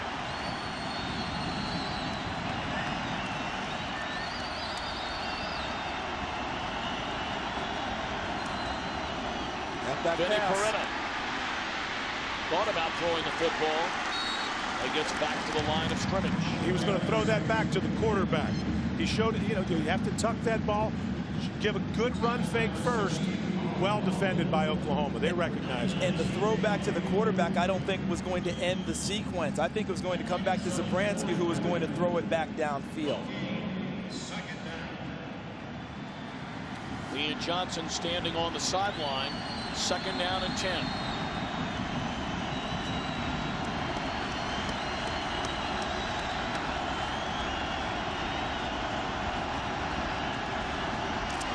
Zabransky out, comes back the other way to the tight end Schumann. Got a couple of good blocks. But at the end of the day, it's only a gain of 2. A 3rd down upcoming. Boise's got their thought process now, let's get a 1st down. You have 2 shots, let's get a 1st down. And if I'm Brent Venables, I'm thinking not blitzing here. First 2 plays, he is not blitzed. Trying to keep everything in front of him now. If he had blitzed on that play, I think that tight end screen works a lot better. So in this situation, you might think about not coming after Zabransky and making him earn it. 3rd down and 7.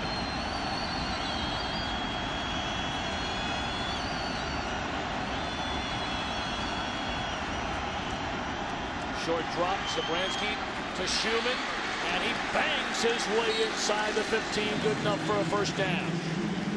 Ran right into Zach Latimer. Yeah, I love what Derek Schumann gives them as the tight end. There he is, number 91. He's going to come right into this zone in the middle and find the dead zone, and then turn his shoulders. And Coach, you talked earlier about being shoulder to shoulder, not turning so the guy can't split you. Schumann, the tight end, split the defenders that time for the first down. It's a well-designed play. Clear the zone out, bring him underneath. Ball to the 13-yard line. First down, Boise State trailing by 7 in the first overtime. Hand off to Peretta. He should be down back there unless his knee did not hit. I saw the referee coming in. I thought he was coming in to mark him down when he slid, taking the handoff. You know, they haven't been quote-unquote cute the entire game until now, this overtime. And the last play of the game, it carries over into overtime. We're seeing the whole playbook emptied by Boise State. See, I thought Peretta's knee had gone down on the handoff, and no one's challenging it, so it must not have.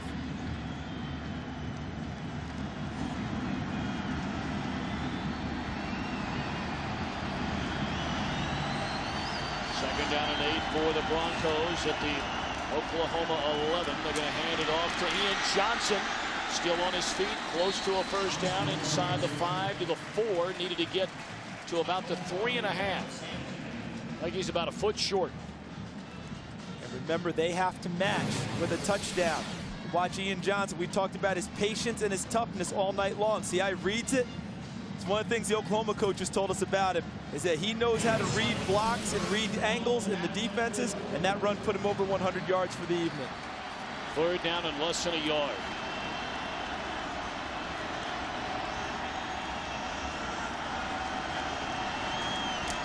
Johnson denied the first down. Is the ball loose or was his knee down? I think they're saying he was down. They are saying, I believe he was down at the 5.5, 6 yard line. Ball being marked. Now we bring up a fourth down.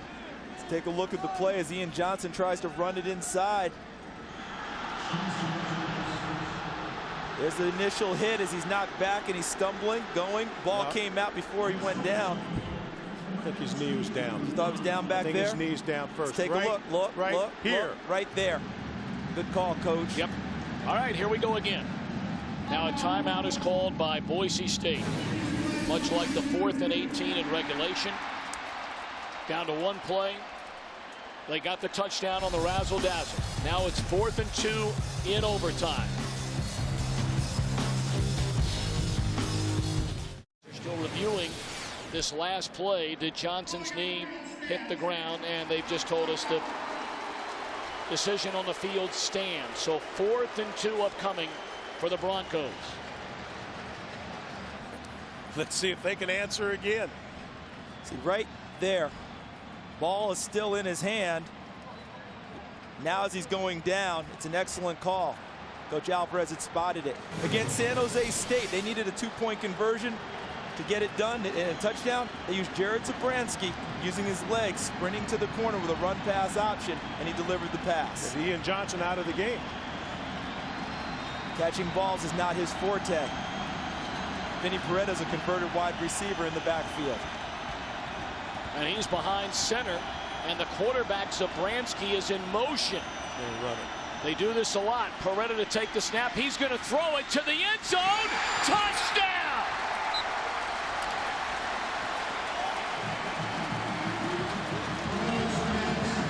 They're going to go for 2, guys. I'm telling you, they are tired. Listen, when you're Cinderella, at a certain point, you don't keep slugging with the big guy. They're going to try and win the football game right now. That's what I'm telling you. Yep. Well, you know Oklahoma will spend a timeout. This is the touchdown. Well, you talk about guts as a play call. I'm telling you. Run pass option. Well, is Vinny Peretta doing it this time? Well, you see Peretta. That's I'm thinking as a defensive player, I see Peretta there. What's he done? Well, here we go, fellas. What are you going to do now? Going for the win. Zabransky, flood right. Ball's near the left half. Flood right. Going to get a timeout by Oklahoma. All right, now do you change your mind if you're Chris Peterson and send out the extra point? He has a play he wants to call. He has the play. Oklahoma doesn't know what they're going to line up in offensively because they're going to shift anyhow. They showed that they have 3 wides, but where were they going to end up? They're going to give you some type of shift. They have the play call. That was almost basketball, where you show something, call timeout because you've seen something, and you come back with something different. Fellas, you know what everybody across the country that's watching right now is saying. It's calls like this, it's effort like this, guts like this, which screams for a playoff in Division 1A football. Why not give Boise State the shot at Ohio State, the shot at Florida? This game tonight will further the cries of the underdogs of the world wanting a national championship playoff format. And you know something else, Tom? The counter to that would be the president saying, is this one outstanding football game or not?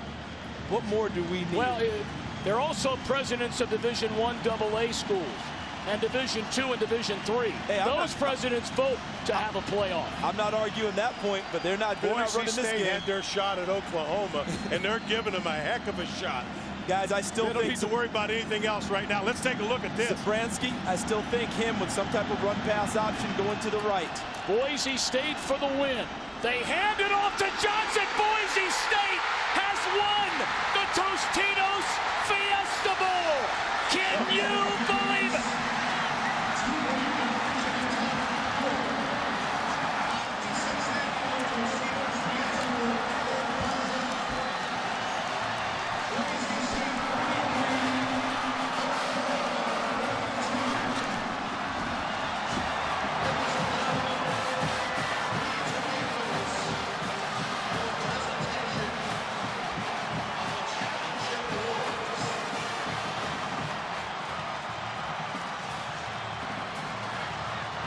It doesn't get much better than that.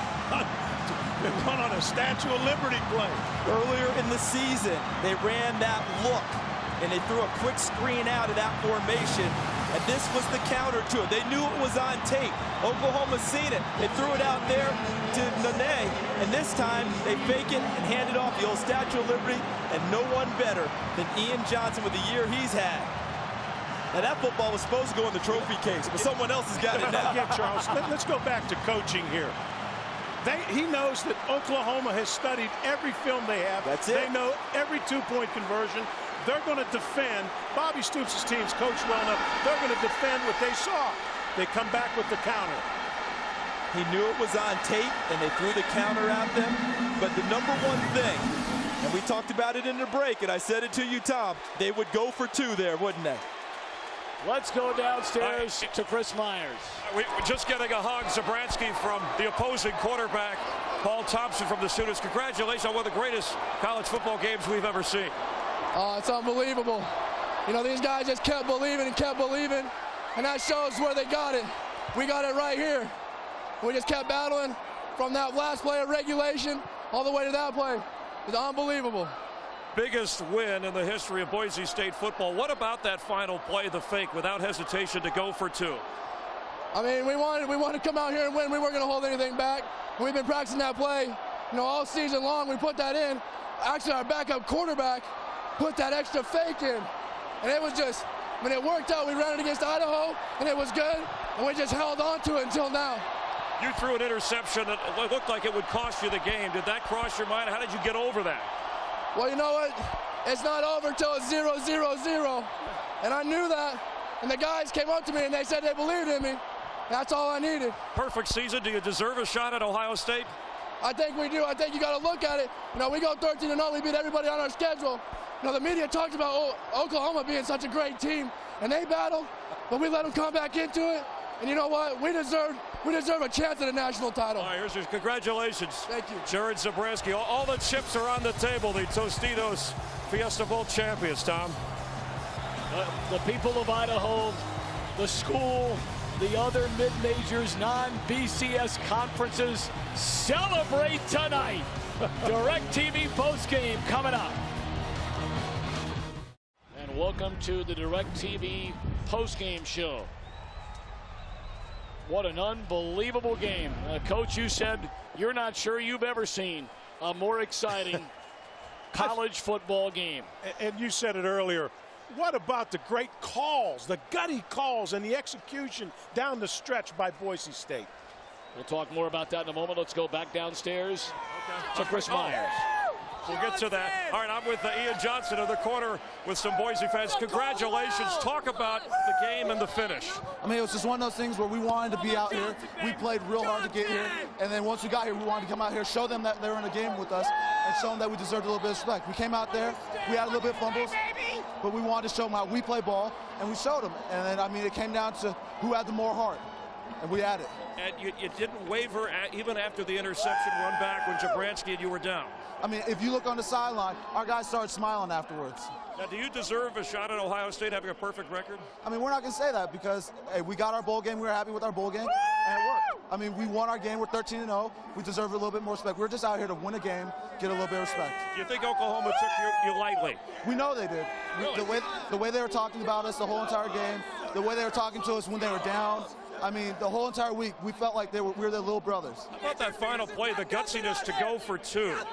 I mean, we just felt amazing that our coach had enough confidence in us to go for 2, to win this game, because we were playing to win, not to lose. All right, and I know you're going to propose to your girlfriend. Congratulations. Hey. Oh, hold on, wait a minute. Tommy, he's going to really do this. Hey.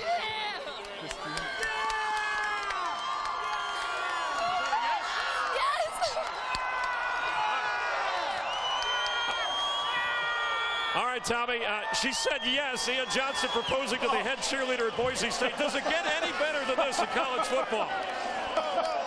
I don't have anything else left to say. Undefeated season and a proposal on the field after you win it in OT. First in wins and apparently first in love. Don't never doubt Boise State. Don't never doubt the heart of a winner. Don't never doubt the heart of a winner, baby. Boise State, champions of the Tostitos Fiesta Bowl in overtime, 43-42 the final. Our DirecTV post-game coverage continues. Let's go downstairs to Chris Rose. All right, thank you very much. It is time right now for the awards ceremony, and for that we bring in the chairman of the Tostitos Bowl, Ellie Ziegler, and also from Frito-Lay, the senior vice president of sales, Randy Melville. Ellie, let's start it off with you on a great evening. Thank you so much, Chris. It is my honor to present the 36th annual Tostitos Fiesta Bowl Game Trophy on behalf of our board of directors and our 2,600 volunteers to head coach Chris Peterson and the Western Athletic Conference champions, the Boise State Broncos. Congratulations on your tremendous victory. Randy, do the honor. Coach, on behalf of the 18,000 plus Frito-Lay frontline employees, I want to wish you and your team an outstanding victory. Way to go, Coach. Congratulations. Very much. We really appreciate. This one here is for the Bronco Nation right here.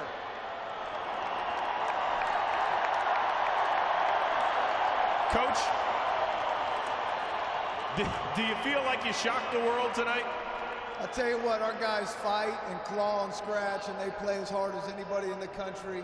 And when you do that, you know you always got a chance. All the credit goes to these warriors out here. Let's be honest, though. I don't think there's any more pages in that playbook. I mean, that last one that forced overtime, where did you come up with that? Well, I got to tell you this.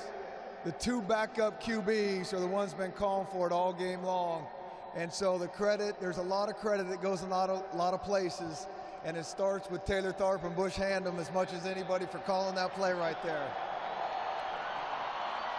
Coach, obviously it means the world to Boise State and to the Western Athletic Conference, but what does this mean to all of the mid-majors, if you will, out there? Well, you know, we're just so happy that the BCS people tweaked the system to give us a shot to get here, because when you get here, you never know what can happen, like tonight. Coach, you're not necessarily stronger or faster, you're just better. And you're also the 2007 Tostitos Fiesta Bowl champions. Congratulations, Coach. Thank you very much. Tom Brenneman, take it away, buddy. Chris, thank you. Perhaps does it tell you about the very spirit of Idaho and Boise State, crediting backup quarterbacks for the call that send you to OT. Congratulations, Chris Peterson and Boise State.